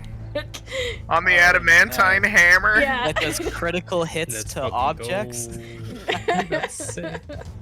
Oh my god. So I'm gonna explode one of the goats' heads. And I'll just be like, Elias, it's okay, you'll survive. You're doing this. Oh. Yeah, go for it. Okay, well, it's a Okay, dex save. Oh, Elias is flying. Fuck me. I'm like, well, at least Elias is gonna fall. Oh no. Yeah, it's a dex save For the object? for the goat. That's a automatic fail. Yeah, cool. And then it's an automatic crit. Okay. So, So this is a hammer. yeah. This is a very large ram. Yeah. It's adamantine. You're catapulting it. I'm gonna make Yeah. it a straight roll. Okay. Straight. On a 1 through a 10, it does significant damage. It does not collapse it. Okay, On an 11 through 20, it is going to collapse. cool. This is so fucked up. Hey. I What can't else are you believe using you built this. adamantine for? Yeah, word. I already did the gun, so I don't really care anymore. Okay. All right, I'll roll the save for the Go- statue. go ahead, 1 through roll. 10. Oh fuck me. Fail it. I succeed by the barest thread, By the right? barest thread. By the God barest damn. thread. Oh, dang. That still is half. I still believe, yes. Yeah, the thing is so fucked up. Yeah. Does it, I was trying to do a, like I'd send out a pulse wave, almost, if I smacked the stone with the adamantine hammer.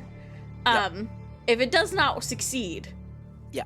That's okay. But, so yeah. If this thing gets hit with another, even just like a large hit from like John or someone, this thing is going down. Cool. I will, call out to John and just like, hey, throw your hammer. And I'll point at the goat.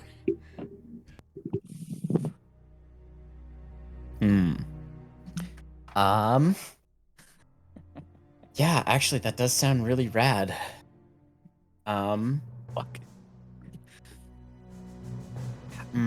This thing's next to me though. I don't want to make a bad attack roll. Threatening me, quote unquote. It's blind. It is Oh, that's true. It blind. is blind. Yeah, fuck that thing. I will. What am I? I guess I'll also aim for the gem, because that's what she did. So John will just, wind a shot back at that gem there. Natural 20. Sorry, Corey, did you say you aimed at the gem or just Yeah. the ram? Gotcha. Yeah. Yeah, so a natural 20 to aim at the gem. This thing's coming down, Johnny. Bing.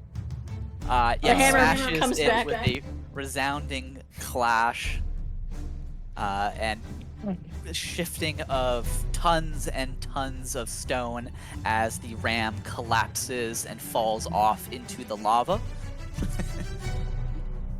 We're gonna have to make another save for this creature. Fail it. I'm gonna do it right now. Fail it. Not as awful of a deck save Yeah. as the other creatures, that's certainly true. But it's still not great, if I'm being honest. Okay. DC is 15, has a plus 0 to this roll.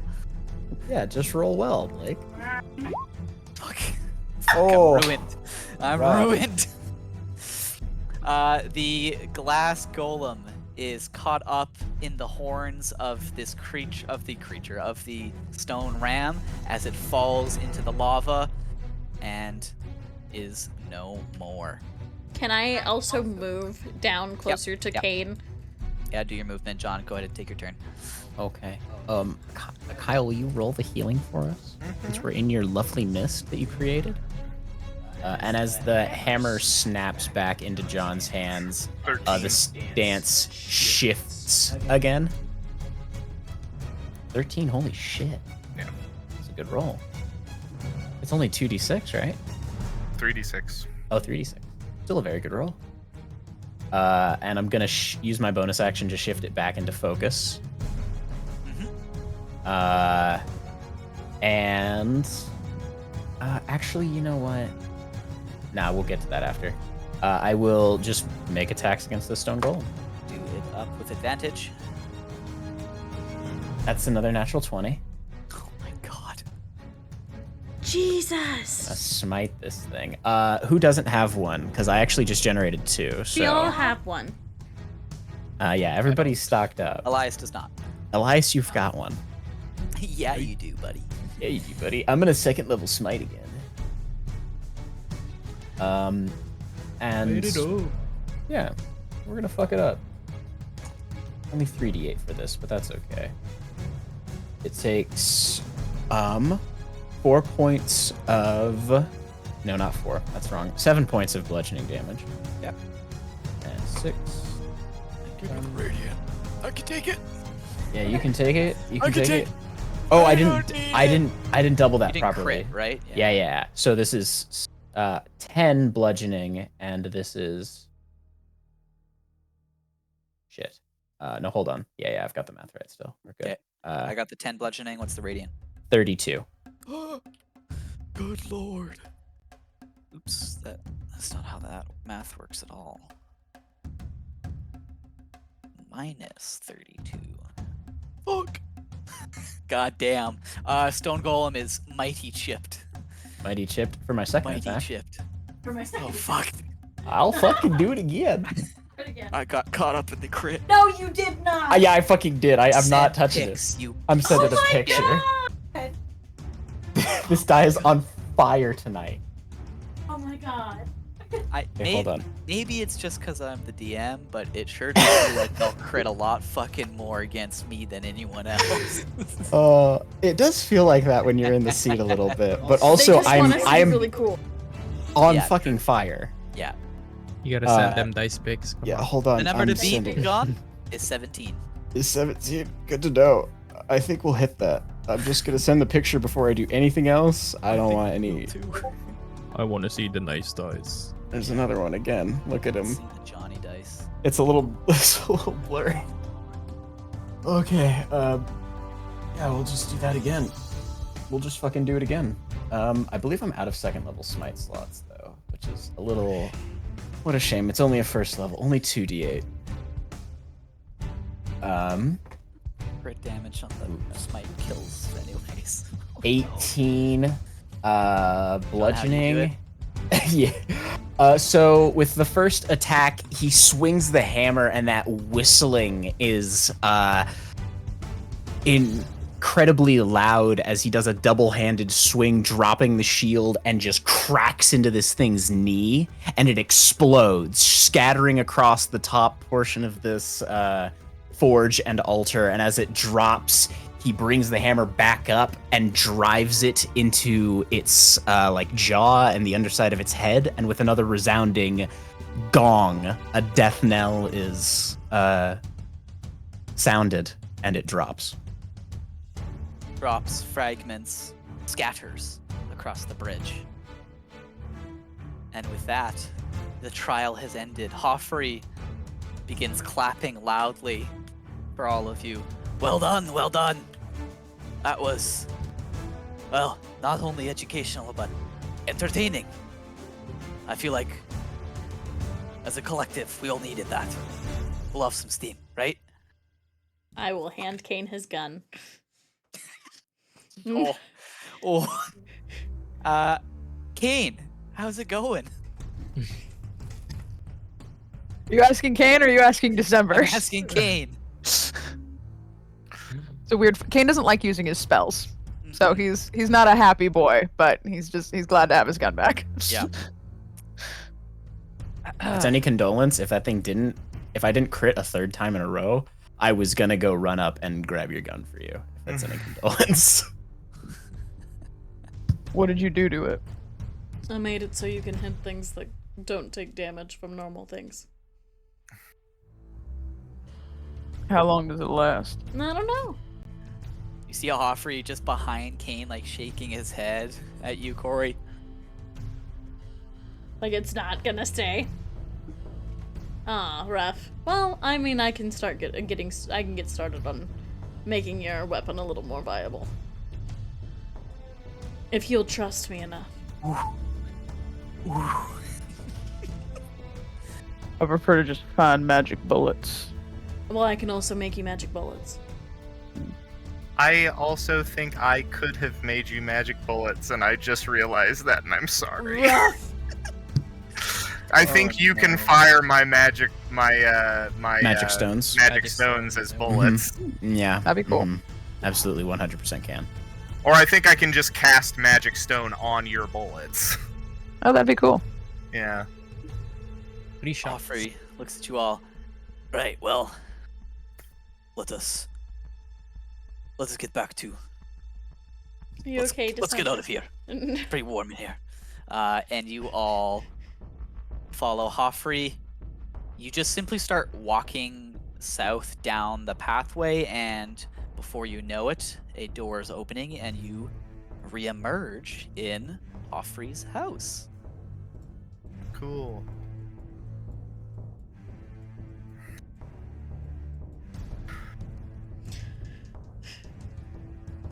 Have we still spent all of the spell slots and things from in Absolutely the magical not. room? Hey, This is some hyperbolic time chamber. Oh, wild.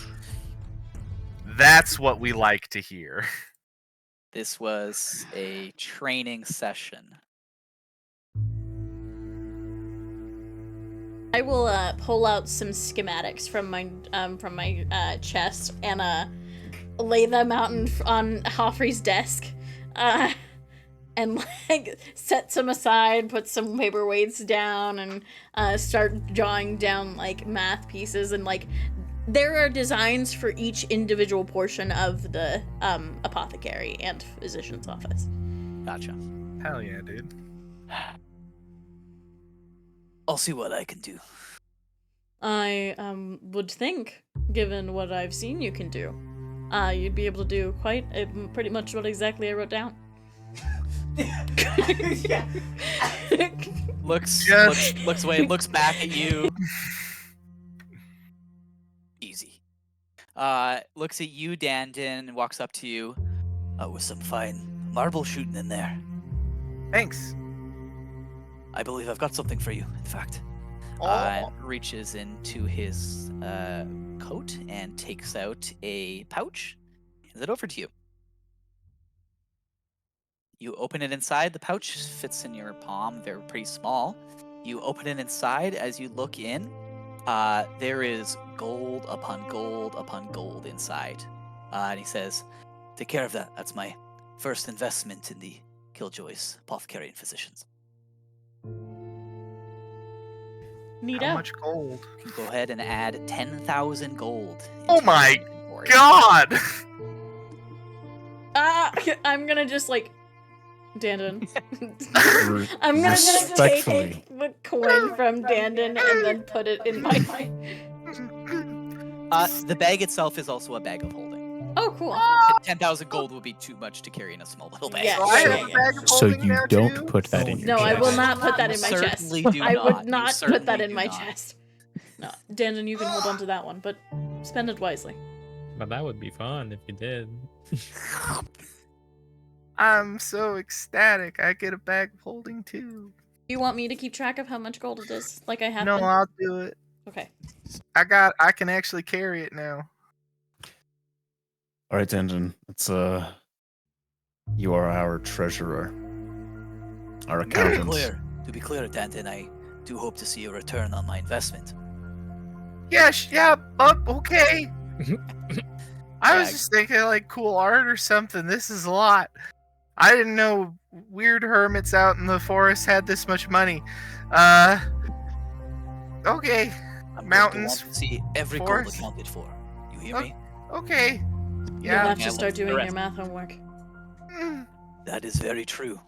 Balance the spreadsheet. And then looks at the rest of you and kind of gives a little smile. Kane just kind of looks at all of you. You have a business? We do now. We needed a guise. Yeah, we needed an excuse to be places, so that the largest trading company in the world, hunting us like dogs, doesn't find us as easily. Of course. Of course, that's what's following you. There's more. Hoffrey says, "Right, I have to go see about a few schematics, apparently. There are more refreshments inside. If you need anything, just talk to one of the staff. I should be able to bang this out in a few hours." Are you free And I will find Speak. you art for it. Like you wanted to talk, Sometime Elias? later. Absolutely. Come find me when you're ready. And he retires to start scheming.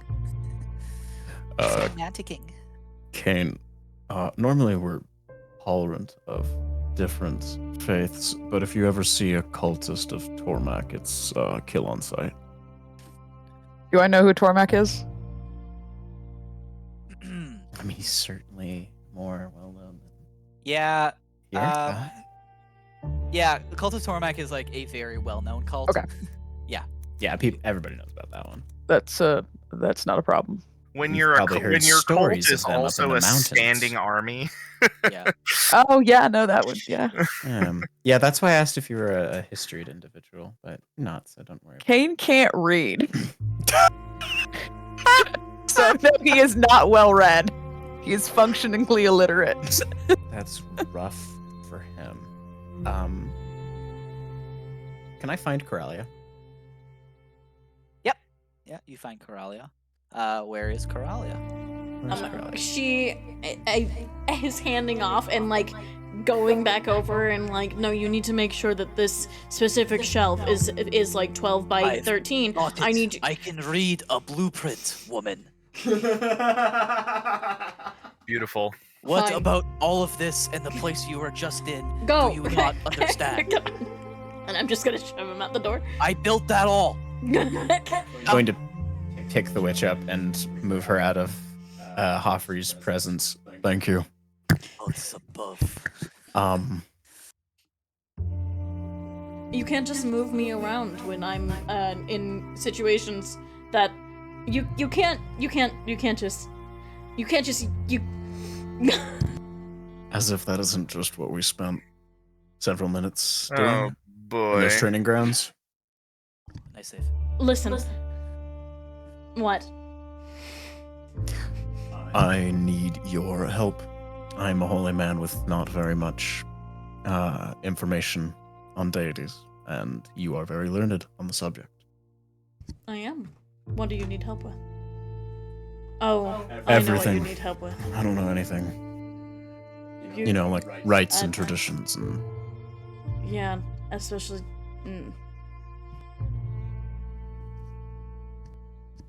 In what specific area, do you think? As many of them as you can. Alright, let's get to work. And she'll, like, start pulling books out and, like, putting them down on the table. And you start studying. It's unacceptable that all of these clerics cannot make a religion check, and god damn it, I'm gonna be the first to try. God, he's really going for it. He's reading a book. I look over at Kane and I'm just like, you come here too. Why? Because you also need to be a better holy man than you are. Come. No. No. Please. Kane is very tired and frustrated, and he's just gonna go outside. That's valid. Also, he sees the books and just no, and he just walks out the door. I'm gonna get him Now. to read something. Cool, Kane. Where do you go when you step outside? Kane is just gonna go a little ways away, probably by where the pond is. Yeah. And though none of you are out there with him, he does take off the second rifle case for the first time. And there is not a rifle in there, there is a fucking banjo. The round part folds in on itself. It's got hinges, and so it pops open and he can stab it, so it fits in a full rifle case. That's cool. And Kane is just gonna sit outside and play some music, which is what he usually does in his downtime. He's just gonna hang out. What a vibe. You kick your feet up and play a little banjo. You see, a few minutes into playing the banjo, you feel like you're being watched, and you look up, and like all of the stone statues have congregated around you. None of them are dancing or anything. They're all just watching and presumably listening. Yeah, Kane's just playing and singing a little bit and hanging out.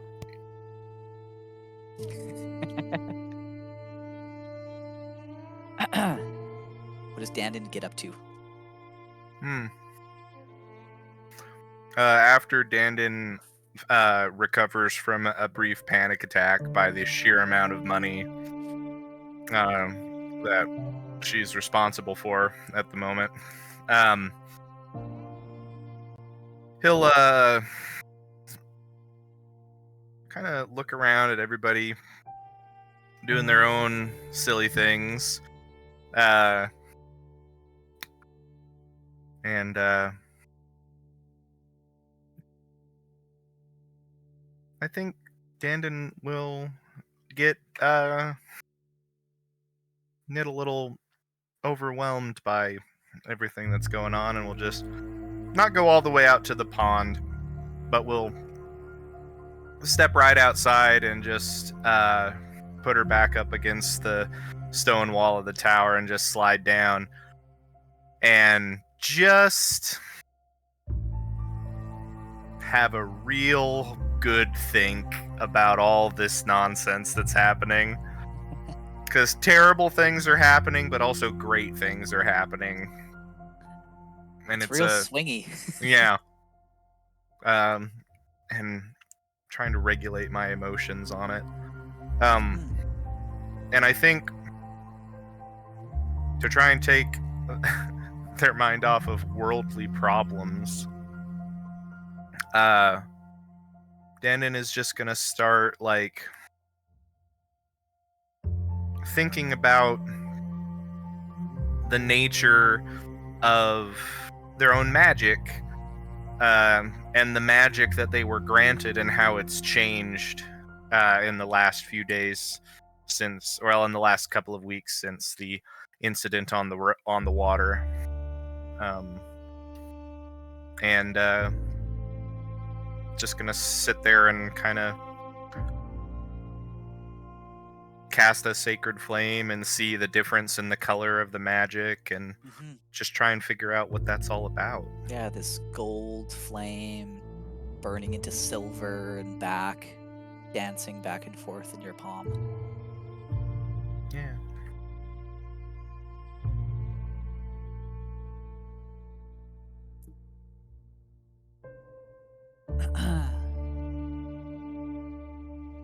It's all of you. Oh, Elias. Was there anything you were doing? I was just gonna go speak to Offrey. Right. Yeah, you walk up and you find Hoffrey in the forge, looking at the schematics, talking to some of his stone servants. Elias, please, have a seat. Sits down and I understand that you're busy with schematics, but I wanted to drop this off here before I forget the parts that we have acquired. And I show him the carcasses, the preserved Very cool. carcasses. Oh yeah, I forgot about those. Yeah, he looks at you and quickly puts on his gloves and takes them from you and hands them over to a stone statue. Put them with the others.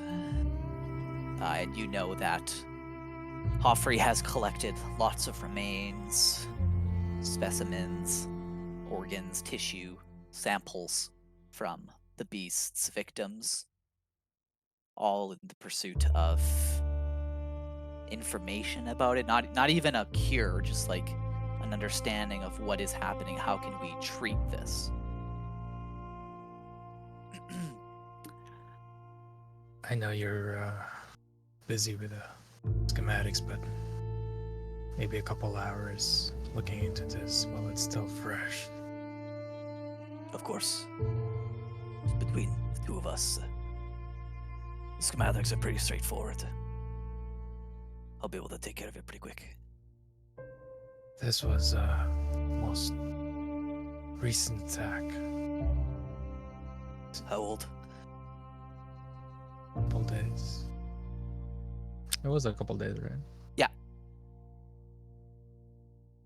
He. About a week by now, actually. Sorry, because you traveled from Stenwald to Kerboldor over a week, so.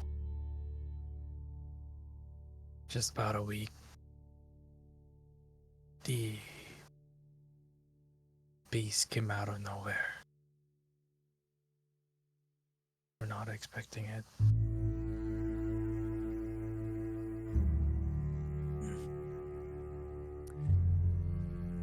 You never can.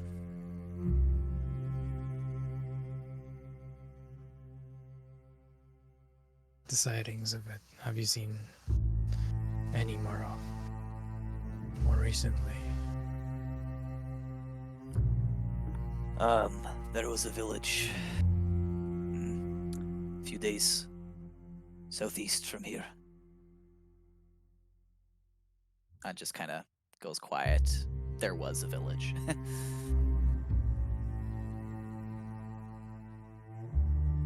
Since It then, traveled that fast. well, when you are a force like the beast, distance is not the same. And you see, in fact, goes over and pulls out a map of the Burok Empire, especially of Rowland, though, and you see that there are little pins in all of the different sightings, and it is a haphazard spread. You've talked with Hoffrey about this before. Of like, well, is there a method to the beast's sightings, or is there a pattern? And if there is one, the two of you haven't been able to crack it yet.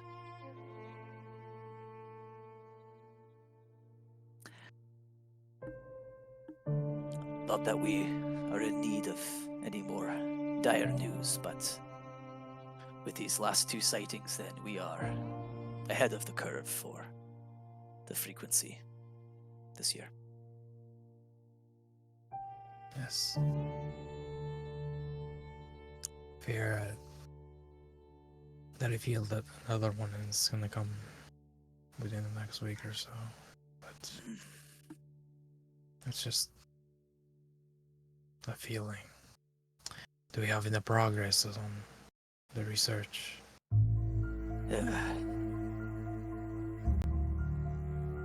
Little, but I remain optimistic. Come take a look at this. And walks you off to a different area of his little house here, a like quarantined lab, essentially, where you see that there are, again, these collections of all the different biological material.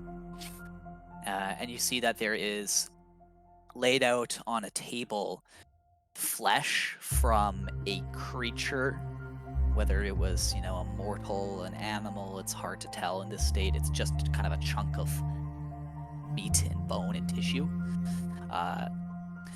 Walks over to it, and he picks up a scroll, and he explains that here we've got a greater restoration, but it's been modified in a few key ways.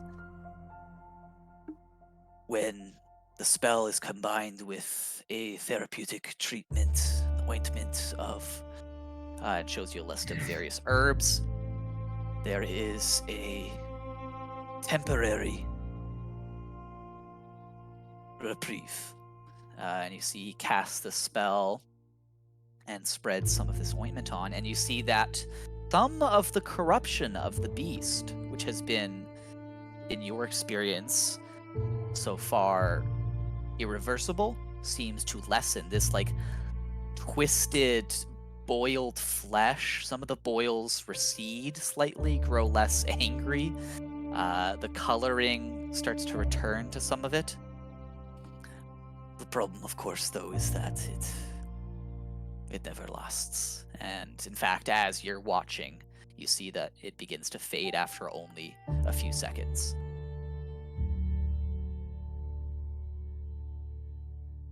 Leads me to believe that if we are to find the right combination of ingredients and perhaps more powerful magic, then it could be a more lasting solution. But, well, magic of that sort is hard to come by. Costly.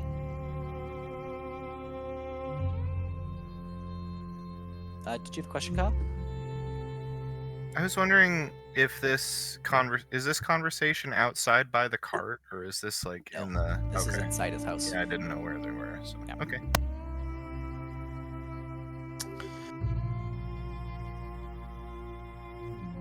And what have you researched regarding the soul? There it is more esoteric. I am still confident in my hypothesis that the beast's corruption manifests in the soul. You saw yourself that, an attempt to cure the body is just a temporary reprieve. It does not stick because it is not the body alone that is twisted. The soul of the creature has been corrupted as well.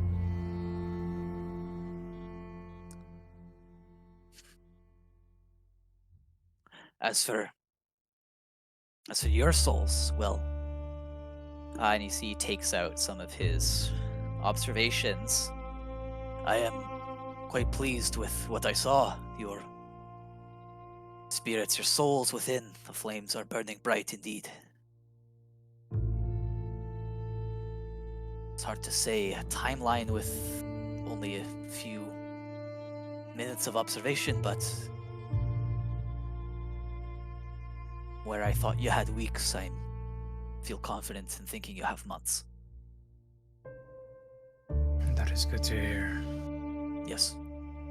But I would not dally no more than half a year at most.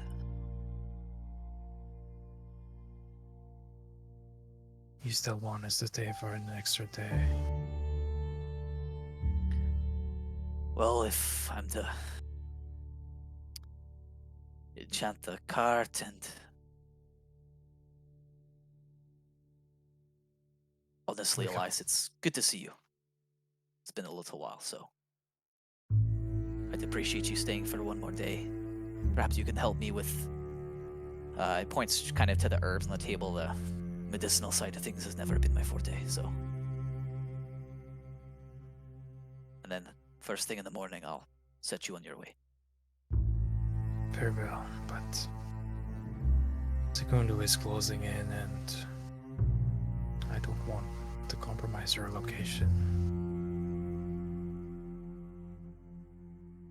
If this Segundo, this trading company, want to come to the home of Hoffrey Ghost Forge, they know where to find me.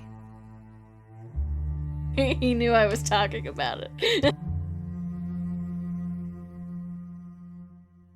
Very well.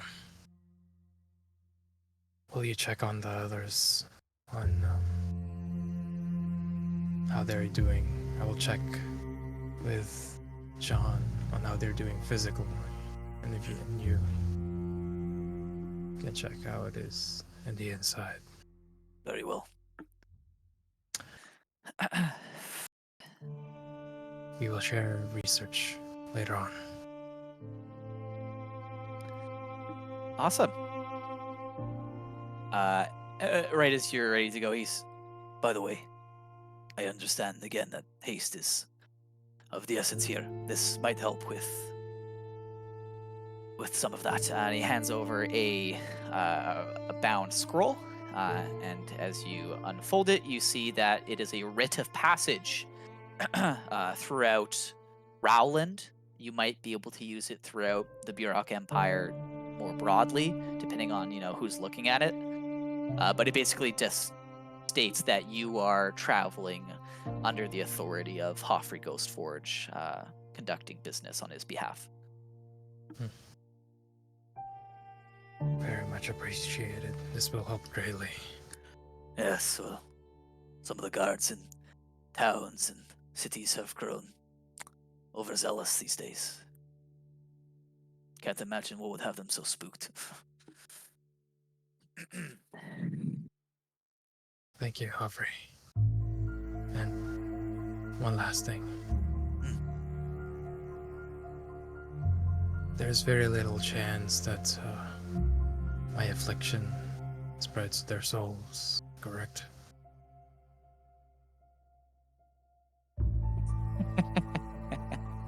Hoffrey, go ahead and give me an insight check. Okay. He's so bad. You're so bad, Humphrey. If this happens, Any- I want Corey to have spider arms. Anything charisma related, Hoffrey just cannot do. Oh, I rolled low, but you rolled lower. I rolled far lower, yeah. Hoffrey says, but from his face and his tone and everything, that he doesn't say he is not hopeful. He fears that it's a very distinct possibility.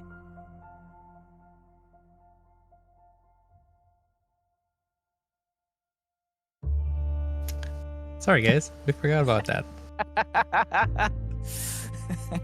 I turned into a mutant. I better at least get to design it. He looks at you. He's seeing that, reflected in your eyes, that he has not fooled you.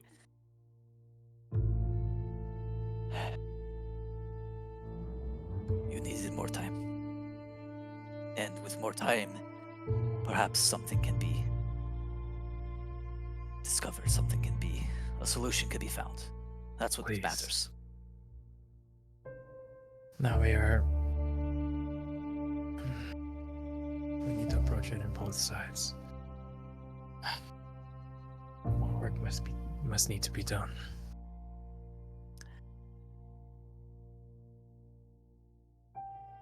Looks at you, kind of places a hand on your side. You've known me for a while now, Elias. I am many things. I am a dwarf of Kergaran still. I am a member of the Theurge. But above all of that, I am dedicated to the people of Terra. I swore that I would see this scourge, this beast, understood, and see its influence, its corruption ended.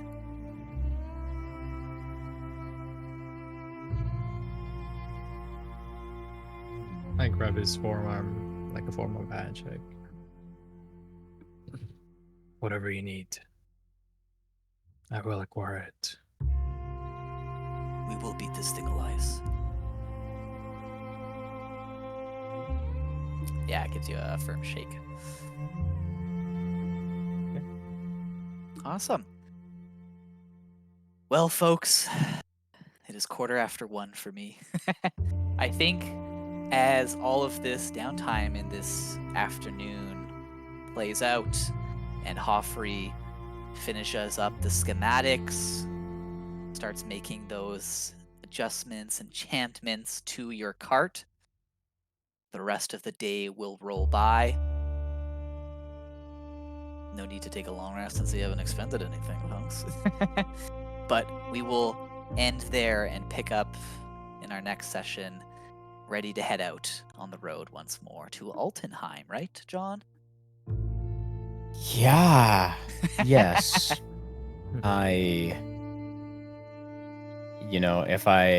If I'm gonna die out here, I think I at least want a picture of my daughter on hand. Fuck.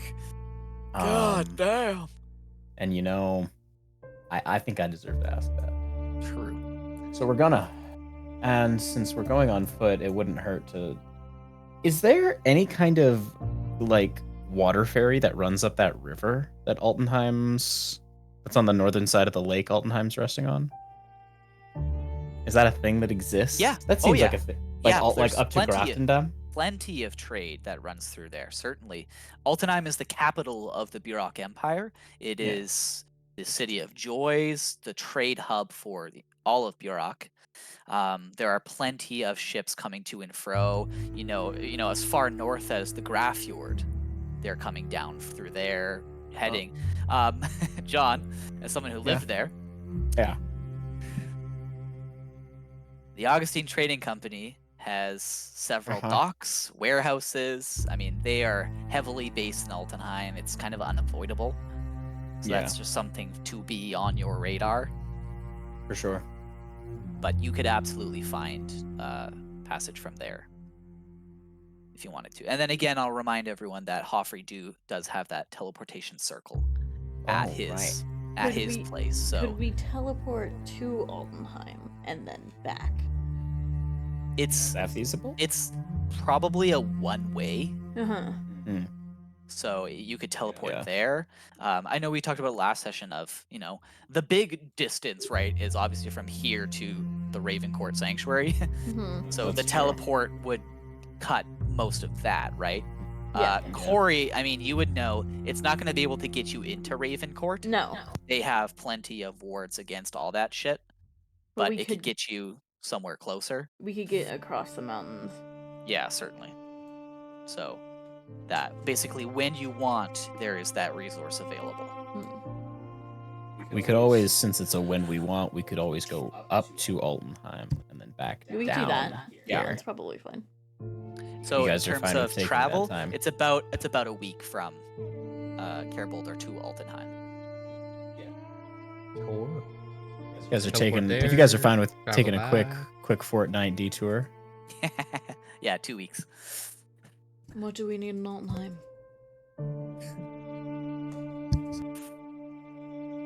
I don't want to keep running my life through the ringer without at least a picture of my daughter to die in my pocket with. Understandable. To Aldenheim we go.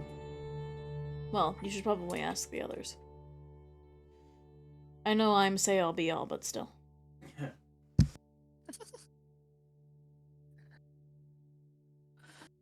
And besides, I mean, I doubt I had 10,000. Oh God, Blake's image froze. Goodbye, Blake. Goodbye, Blake. I doubt I You're had just 10,000. really good at staying still. I don't think so. I don't think. I don't think so. That's a little perfect. He's not even breathing. But I was gonna say. Can you screenshot that? It's pretty great. I mean, Vel's recording, so. Oh, it's a loading screen. I can stop recording now. Just I like, doubt let's- it's 10,000 gold pieces, but I did get a retirement pension, so I could get another little inject of cash for us. Whatever of yours you need to, If whatever that of sweetens yours the you need pot to a little. finish. Thank you.